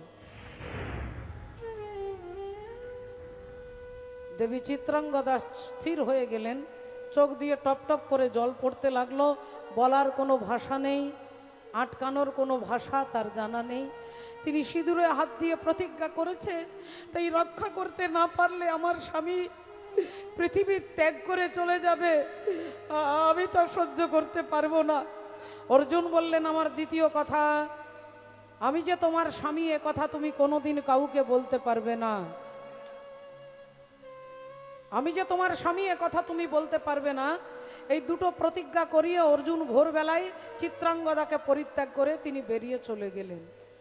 দেবী চিত্রাঙ্গদা অর্জুনের পায়ের দিকে তাকিয়ে রইলেন, বলার মতো কোনো ভাষা তার নেই। অর্জুন যখন চলে গেলেন তখন চিত্রাঙ্গদা অজ্ঞান হয়ে পড়ে গেলেন। তিনি কাঁদতে কাঁদতে ভাবছে যে আমি না পারবো বাঁচতে আর না পারবো মরতে, আমার গর্ভের সন্তান, আমি তো বিনা দোষে তাকে মারতে পারবো না আর আমি বাঁচতেও পারবো না। সেই গর্ভের সন্তান দিনে মা আবার তাকে ভুলিয়ে দেন, কিন্তু দেখতে দেখতে ছেলে বড় হয়েছে, আর তো ভুলিয়ে দিলে ভুলবে না। জিজ্ঞাসা করে, মা আমার বন্ধুদের সবার বাবা আছে, আমার কেন নেই মা? আমার বাবা কোথায়? বলো মা, বলো আমার বাবা কোথায়? মা বললেন, যদি তোর বাবাকে জানতে হয় তাহলে আমাকে জিজ্ঞাসা না করে ওই গিরিধারী গোপালকে গিয়ে জিজ্ঞাসা কর। একমাত্র এই পৃথিবীতে গিরিধারী গোপাল জানে তোর।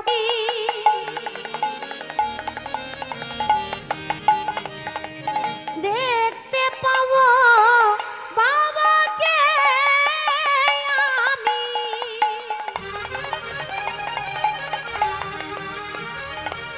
আমি দেখতে পাবো যেদিন গিরিধারীর আমি কৃপা পাবো। বাবাকে আমি দেখতে পাবো গিরিধারী,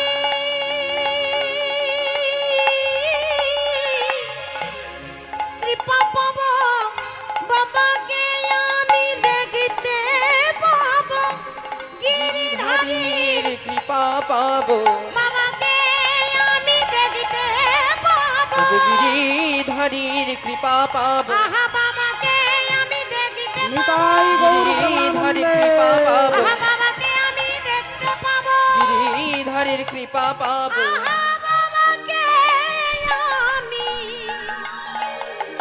দেখতে পাবো। যেদিন আমি গিরিধারীকে খুঁজে বার করতে পারবো সেদিন আমি আমার বাবাকে দেখতে পাবো। আজ থেকে তোমাকে বিরক্ত করব না। ছেলে দেখতে দেখতে একটু একটু করে বড় হলো, যৌবনে পদার্পণ করলেন। মণিপুর রাজ্যের রাজা হলেন বব্রুবাহন। আর সেই বব্রুবাহন তিনি রাজা হয়েছেন। আর তার রাজ্যের ওপর দিয়ে যুধিষ্ঠির অশ্বমেধ যজ্ঞের ঘোড়া যাচ্ছিল, সেই ঘোড়াটাকে ধরে আজকে মা চিত্রাঙ্গদা দেবীকে দেখানোর জন্য ডাকছেন। ছেলে আনন্দে চিৎকার করছে, মা দেখো কি ধরেছি। ও মা! চিত্রাঙ্গদা দেবী ছুটে বেরিয়ে এসে দেখলেন, আরে অশ্বমেধ যজ্ঞের ঘোড়া ধরেছিস? বা বা বা বা, খুব ভালো করেছিস রে বাবা, খুব ভালো করেছিস। তুই আমার বীর পুত্র, তুই মহান, তাই এত বড় কাজটা তুই করতে পেরেছিস। অশ্বমেধ যজ্ঞের ঘোড়া ধরেছিস। তা হ্যাঁ রে বাবা, যজ্ঞের ঘোড়া তো ধরেছিস, কিন্তু যজ্ঞটা করছে কারা সেটা কি জানিস? ছেলে বলল, না মা, যজ্ঞ কারা করছে জানি না, তবে তাদের নামের একটা লিস্ট এই ঘোড়ার গলায় একটা সুতো দিয়ে বাঁধা আছে। তা দেখতো বাবা কারা যজ্ঞ করছে। বব্রুবাহন অমনি তামার পাতাতে লেখা আছে, সেই নামগুলো পড়ে শোনাচ্ছে। প্রথমেই লেখা আছে, শোনো মা, প্রথমেই লেখা আছে ধর্মপুত্র যুধিষ্ঠির, তারপরে লেখা আছে দ্বিতীয় পাণ্ডব ভীম, আর তারপরে লেখা আছে তৃতীয় পাণ্ডব অর্জুন। আর যেই বলেছে অর্জুন, দেবী চিত্রাঙ্গদা চমকে উঠেছেন, তিনি থমকে উঠেছেন, চোখগুলো ছলছল করছে, সারা দেহটা কাঁপছে, আর কাঁপতে কাঁপতে বলছে, বাবা বব্রু,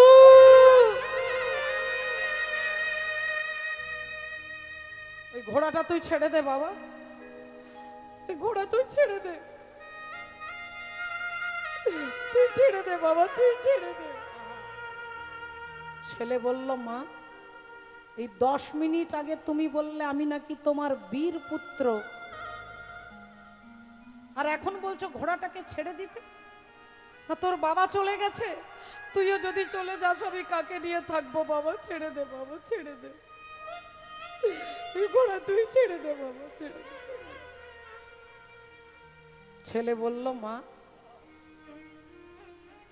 ঘোড়াটা ধরবো না ছাড়বো সেটা পরের কথা, আগে তুমি আমায় বলো মা, আমি ধর্মপুত্র যুধিষ্ঠির বললাম তুমি চুপ করে শুনলে, আমি ভীম বললাম তুমি তাও শুনলে, আমি অর্জুন বলতেই তুমি চমকে উঠলে কেন? আমি অর্জুন বলতেই তুমি আমি বললাম অর্জুন কে, তুমি বলছো তোর বাপের কথা বলতে পারবো না, তাহলে ঠাকুর ঘরে কে? না আমি তো কলা খাইনি। আমি বললাম অর্জুনকে, তুমি বলছো বাপের কথা বলতে পারবো না, তাহলে অর্জুন কি আমার বাবা? অর্জুন কি আমার বাবা বলো মা? ছুটতে ছুটতে যাচ্ছে, আর এদিকে চক্রকারী হরি অর্জুনকে নিয়ে আসছেন। অর্জুনের দর্পচূর্ণ করাই যার উদ্দেশ্য, তাই অর্জুনকে বলছেন, অর্জুন তোমার দাদার অশ্বমেধ যজ্ঞের ঘোড়া মণিপুর রাজ্যের রাজা ধরেছে, তাই এই মুহূর্তে তোমাকে মণিপুরে যেতে হবে। অর্জুন চলো চলো মণিপুরে, অর্জুন চলো চলো মণিপুরে, চলো চলো মণিপুরে, অর্জুন চলো চলো মণিপুরে, চলো চলো মণিপুরে। হ্যাঁ, আরে অশ্বমেধ যজ্ঞের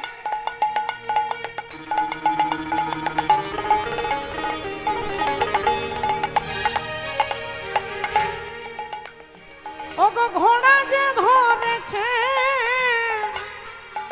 ওগো অশ্বমের যজ্ঞের অর্জুন চলো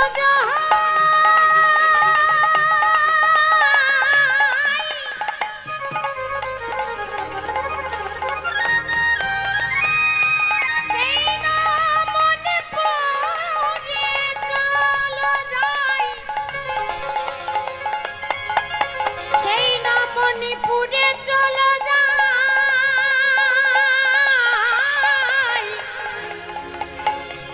সেই রাজা ঘোড়া যে ধরেছে, চলো যাই, আই আই, আহায় অসমের যুগের ঘোড়া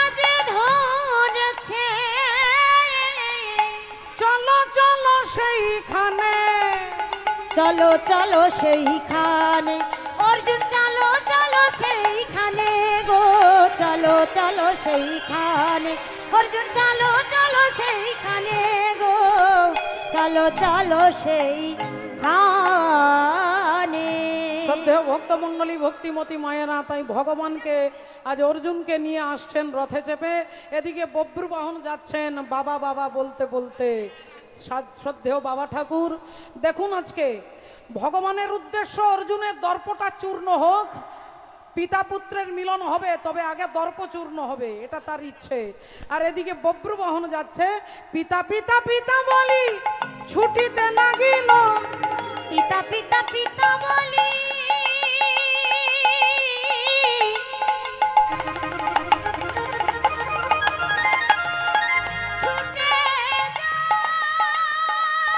ছুটে যাই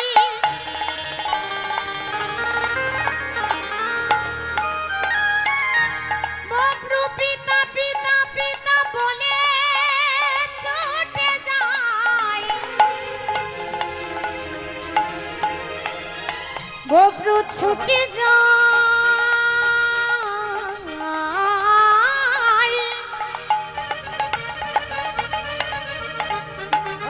ছুটে যাই পিতা পিতা পিতা বলি ছুটিতে লাগিল পিতা পিতা পিতা বলি ছুটিতে লাগিল আরে অর্জুনের সম্মুখেতে আসিয়া দাঁড়ালো, অর্জুনের সম্মুখেতে আসিয়া দাঁড়ালো অর্জুনের সম্মুখেতে আসিয়া দাঁড়ালো।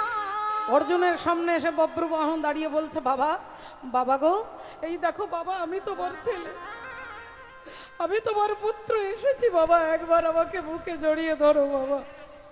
আমি স্বর্গ চাই না, আমি ঐশ্বর্য চাই না, আমি কিচ্ছু চাই না, আমি শুধু পিতৃ স্নেহ চাই।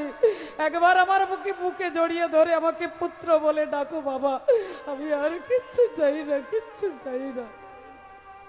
অর্জুন ভাবলেন, কি সুন্দর ছেলেটা দেখতে গো, আহা, আমাকে বাবা বলে ডাকছে, আমাকে তো বাবা বলবার মতো কেউ নেই, এই ছেলেটা আমাকে বাবা বলছে, কি ভালো লাগছে, আমার আমার হৃদয়টা জুড়িয়ে যাচ্ছে।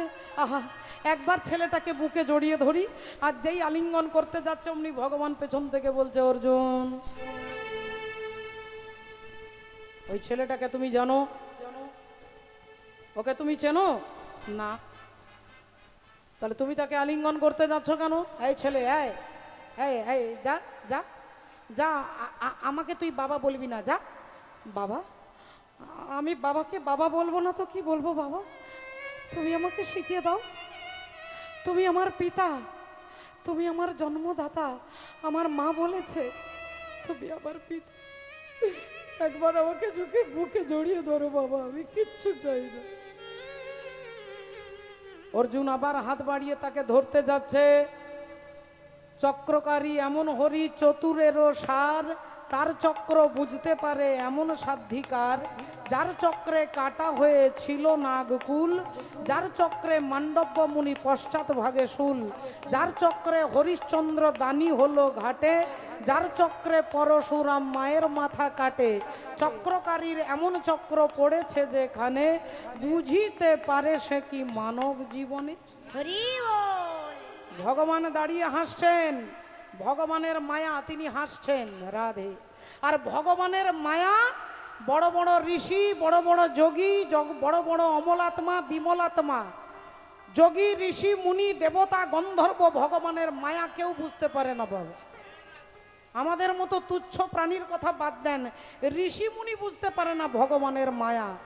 একদিন দেবর্ষি নারদ ভগবান শ্রীহরিকে বলছে, ঠাকুর, সবাই তোমার মায়ার প্রশংসা করে, তোমার মায়া নাকি বিচিত্র, তোমার মায়া শিব ঠাকুর বুঝতে পারে না, তোমার মায়া দেবরাজ ইন্দ্র বুঝতে পারে না, তোমার মায়া ব্রহ্মা বুঝতে পারে না, আজকে তুমি তোমার মায়াটা আমাকে দেখিয়ে দাও, আমি দেবর্ষি নারদ তোমার মায়া দেখতে চাই।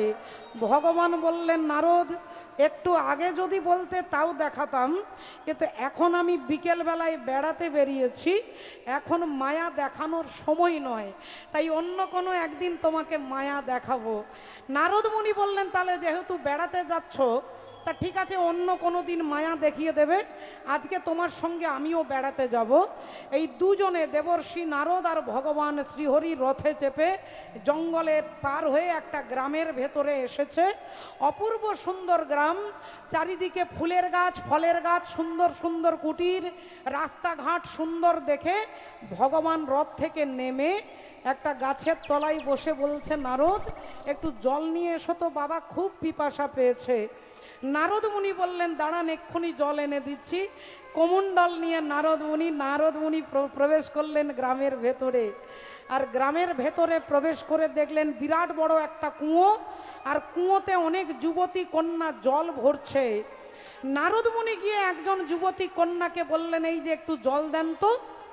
আর যেই যুবতী কন্যা নারদ মুনির দিকে তাকিয়েছে, অমনি দেবর্ষি নারদ মায়ায় অভিভূত, অপূর্ব সুন্দর দেখতে সুন্দরী কন্যাকে দেখেই বললেন, আমি তোমার বাবার সঙ্গে কথা বলতে চাই, আমি তোমার বাবার সঙ্গে কথা বলে তোমাকে বিবাহ করতে চাই।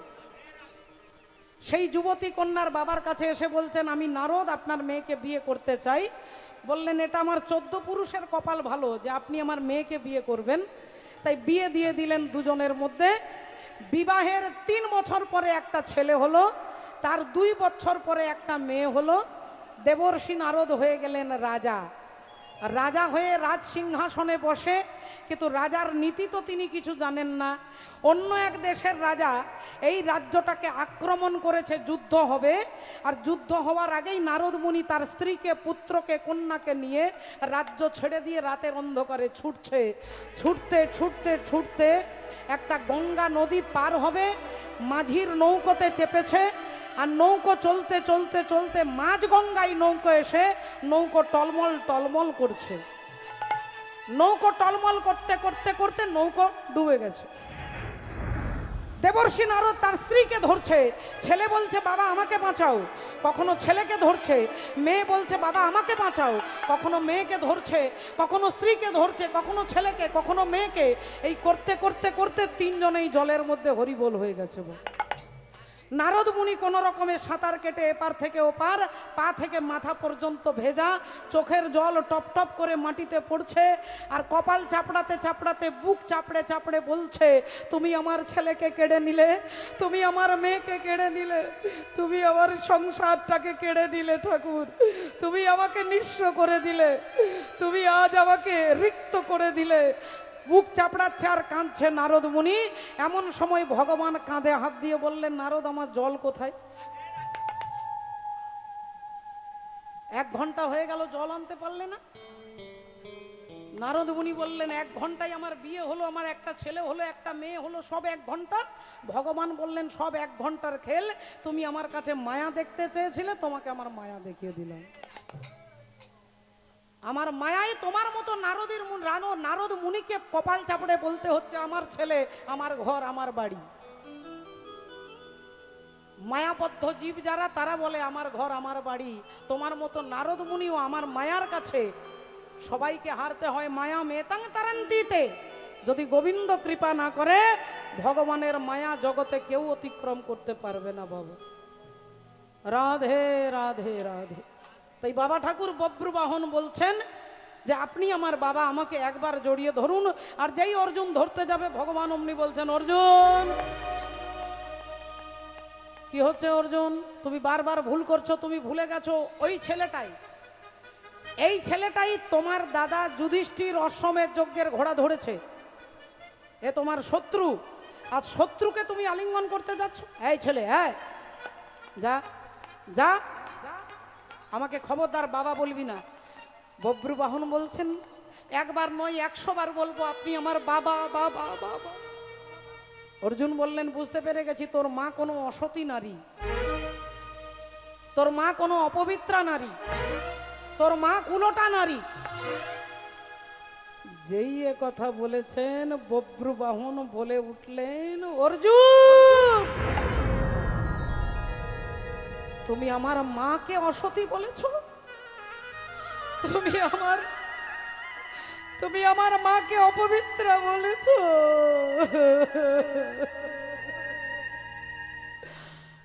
আমি প্রতিজ্ঞা করে বলছি, তুমি আমার মাকে অসতী বলেছো, তাই তোমার মুন্ড থেকে ধড়টাকে আমি বিচ্ছিন্ন করে দেব। তোমার মুন্ড থেকে ধড়টাকে বিচ্ছিন্ন করে দেব।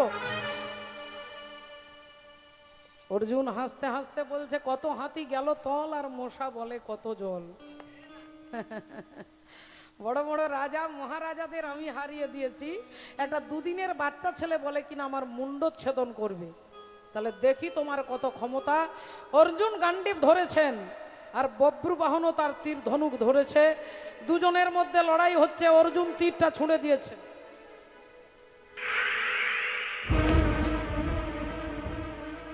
আর যেই তীরটা ছুঁড়ে দিয়েছেন, বব্রুবাহন সেই তীরটাকে দু টুকরো করে দিয়েছে। এবার বব্রুবাহন একটা তীর ছুঁড়েছে, অর্জুন তাকে ভেঙে দু টুকরো করে দিচ্ছে। কখন অর্জুন তীর ছুঁড়ছে, তখন সে ভেঙে দিচ্ছে। ঘন্টার পর ঘন্টা একইভাবে লড়াই হচ্ছে। দুজন কেউ কারোর সঙ্গে হারাতে পারছে না, কেউ পারছে না। অর্জুন ভাবছে দুদিনের ছেলেটার সঙ্গে আমি পারছি না, আর বব্রুবাহন ভাবছে আমি একে মারতে পারছি না, আমি প্রতিজ্ঞা করেছি। এই দুজনেই চিন্তা করছে তাহলে কি করা যায়। এমন সময় এসে দাঁড়ালেন কে?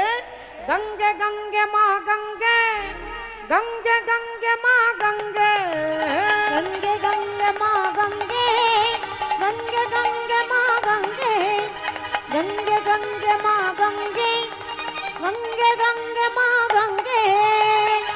হে মা সুরেশ্বরী গঙ্গে, মা হে মা সুরেশ্বরী গঙ্গে, মা হে মা সুরেশ্বরী গঙ্গে। হে গঙ্গে গঙ্গে মা গঙ্গে, গঙ্গে গঙ্গে মা গঙ্গে, গঙ্গে গঙ্গে মা গঙ্গে, গঙ্গে গঙ্গে মা গঙ্গে, গঙ্গে গঙ্গে মা গঙ্গে, গঙ্গে গঙ্গে মা গঙ্গে। পতিত পাবনী গঙ্গা দেবী বব্রুবাহনের কাঁধে হাত দিয়ে দাঁড়িয়ে বললেন, বাবা বব্রু, তুমি 100 বার চেষ্টা করলেও তোমার বাবাকে তুমি মারতে পারবে না, যতক্ষণ আমি তোমাকে সাহায্য না করি। কারণ আমি অর্জুনকে অভিশাপ দিয়েছি তুমি তোমার পুত্রের হাতে মরবে। তাহলে আমি সাহায্য না করলে তুমি তাকে মারতে পারবে না। তাহলে বলুন মা, কি করলে আপনার কৃপা হবে?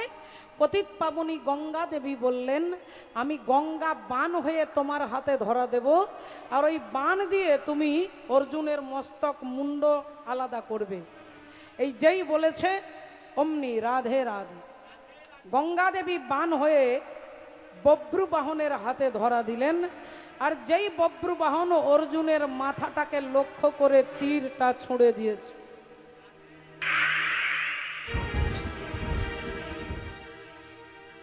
যেই তীরটা ছুঁড়ে দিলেন, অমনি অর্জুনের ধড় থেকে মুন্ডটা আলাদা হয়ে গেল।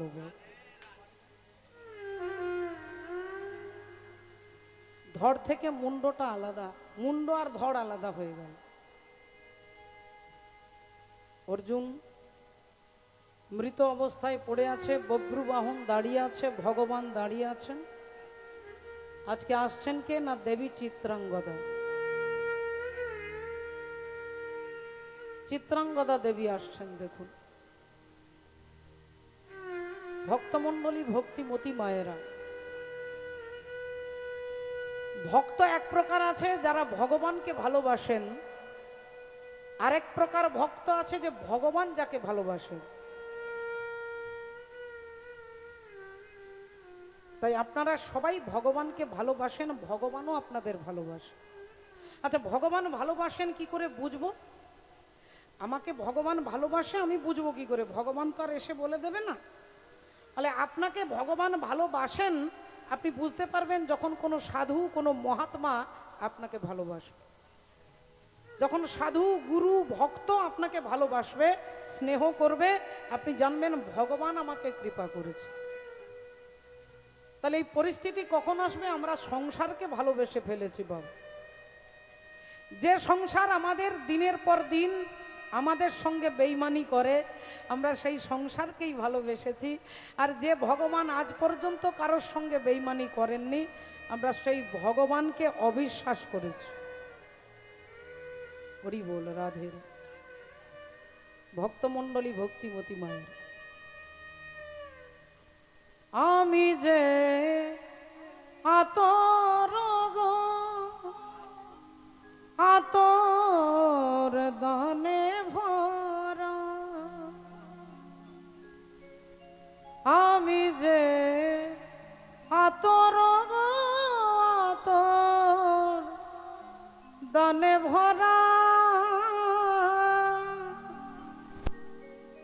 আমারই কাজ হলো যে গন্ধে খুশি করা, কে তারে রাখে মনে ফুরালে হয় গন্ধ যে তার, কে তারে রাখে মনে ফুরালে হয় গন্ধ যে তার, আমি যে জলসা ঘরে বেলোয়ারি ঝাড়, আমি যে জলসা ঘরে। আমাদের সংসারের পরিণতি হচ্ছে ঠিক সেই রকম, যতদিন প্রয়োজন হবে ততদিন আপনাকে ইউজ করবে, প্রয়োজন শেষ ইউজ অ্যান্ড থ্রো। যেই সেন্টের বোতলে, পারফিউমের বোতলে পারফিউম শেষ হয়ে যায়, কৌটোটাকে আমরা ড্রেনের ডাস্টবিনে ফেলে দিই, সংসার এইভাবেই যেদিন স্বার্থ শেষ হয়ে যাবে সেদিন আপনাকে বারান্দায় বিছানা পেতে দেবে। কিন্তু ভগবান কি করবেন? চিত্রাঙ্গদা দেবী বললেন, তুই আমার স্বামীকে হত্যা করেছিস, তুই পুত্র হয়ে মায়ের সিথির সিঁদুর মুছে দিয়েছিস, তাই আমি মা হয়ে প্রতিজ্ঞা করে বলছি আমিও তোকে হত্যা করব, আমি তোকে হত্যা করব। বব্রবাহন বললেন, মা তুমি আমায় হত্যা করবে? মা এসো জননী, এসো মা, এসো আমাকে হত্যা করো।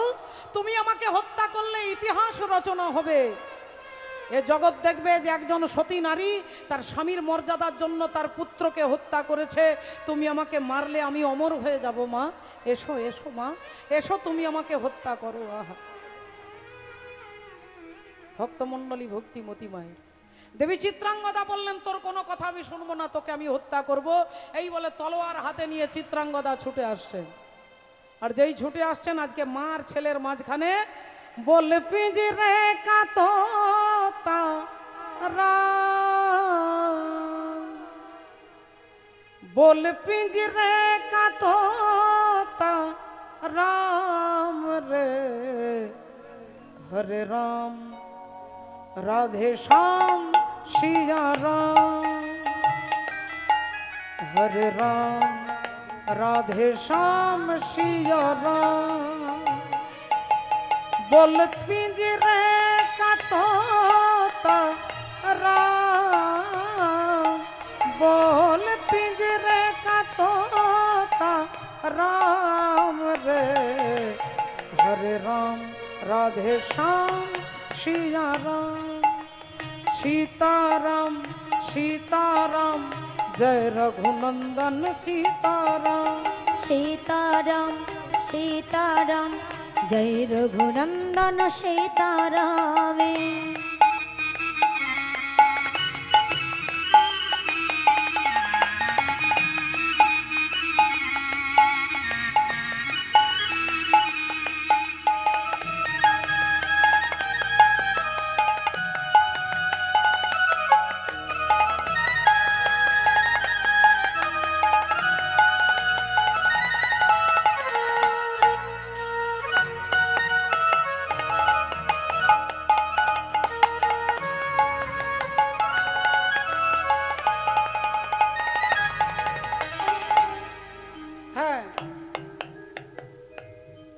বলছেন?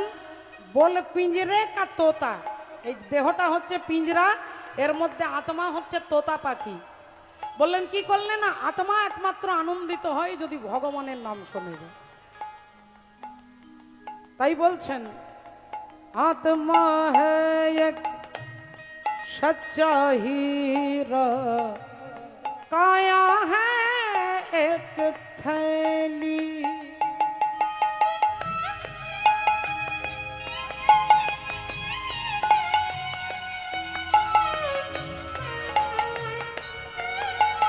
आहा,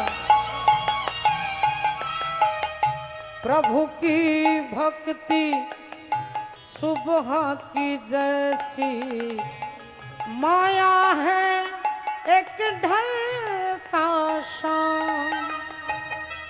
दुविधा देना दो जाए, माया न मिले तुझको राम। याद करती हूँ मैं अविराम, याद करती हूँ मैं अविराम रे। हरे राम राधे श्याम सिया राम रे, हरे राम राधे श्याम सिया राम। सीताराम सीताराम जय रघुनंदन सीताराम। सीताराम सीताराम जय रघुनंदन सीताराम। बोलो सीताराम सीताराम जय रघुनंदन सीताराम। सीताराम सीताराम जय रघुनंदन सीताराम।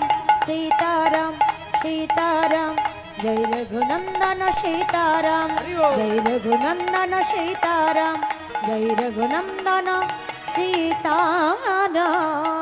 অমনি ভগবান মাঝখানে দাঁড়িয়ে বললেন, দেবী চিত্রাঙ্গদা, এতে তোমার পুত্রের কোনো দোষ নেই। মা গঙ্গা দেবীর অভিশাপ ছিল, অর্জুন তুমি তোমার ছেলের হাতে তোমার মৃত্যু হবে।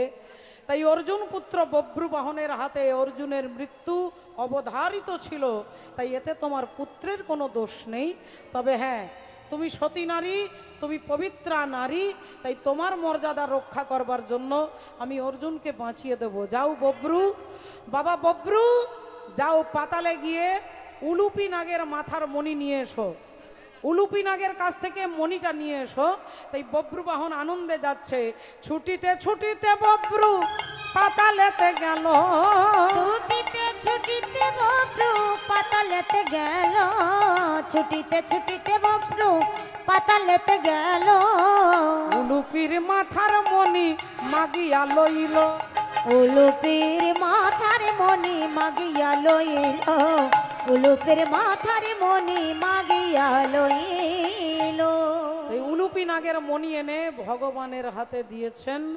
আর ভগবান অর্জুনের ধড় আর মুন্ডটাকে একত্রিত করে যেই মণিটা ছুঁয়ে দিয়েছে, বলি অমনি অর্জুন বেঁচে উঠিল। অমনি অর্জুন বেঁচে উঠিল। অমনি অর্জুন বেঁচে উঠিল। ওগো পূর্বে যা মরেছিল, অমনি অর্জুন বেঁচে উঠিল। পূর্বে যাহা বল, ওগো অমনি অর্জুন বেঁচে উঠিল। পূর্বে যাহা বলেছিল, অর্জুন বেঁচে উঠিল। পূর্বে যাহা ঘটেছিল, অমনি অর্জুন বেঁচে উঠিল। অমনি অর্জুন বেঁচে উঠিল। উলুপের মাথার মণি মাগিয়া লইল। উলুপের মাথার মণি মাগিয়া লইল। অর্জুন তুমি তোমার পুত্রকে আলিঙ্গন করবার জন্য এতক্ষণ ছটফট করছিলে। যাও, ওই তোমার ছেলে বব্রুবাহন আর এই তোমার স্ত্রী চিত্রাঙ্গদা, যাও ছেলেকে এবার আলিঙ্গন করো। অমনি অর্জুন গোবিন্দের চরণ জড়িয়ে ধরেছেন বাবা। আর যেই চরণ জড়িয়ে ধরেছে, ভক্তমণ্ডলী ভক্তিমতী মায়েরা, রাধে রাধে, একবার সবাই মিলে বলবো হরে কৃষ্ণ হরে কৃষ্ণ, হরে কৃষ্ণ কৃষ্ণ কৃষ্ণ কৃষ্ণ হরে হরে হরে হরে, হরে রাম হরে রাম, হরে রাম হরে রাম, রাম রাম রাম রাম, হরে হরে। হরে হরে। তাই ভক্ত আর ভগবানের মিলন হইল। ভক্ত আরে ভগবানের মিলন হইল। এবার প্রেমানন্দে বাহু তুলে হরি হরি একবার বলো। প্রেমানন্দে বাহু তুলে হরি হরি বলো। মিলে যায় দাও বলো হরি হরি।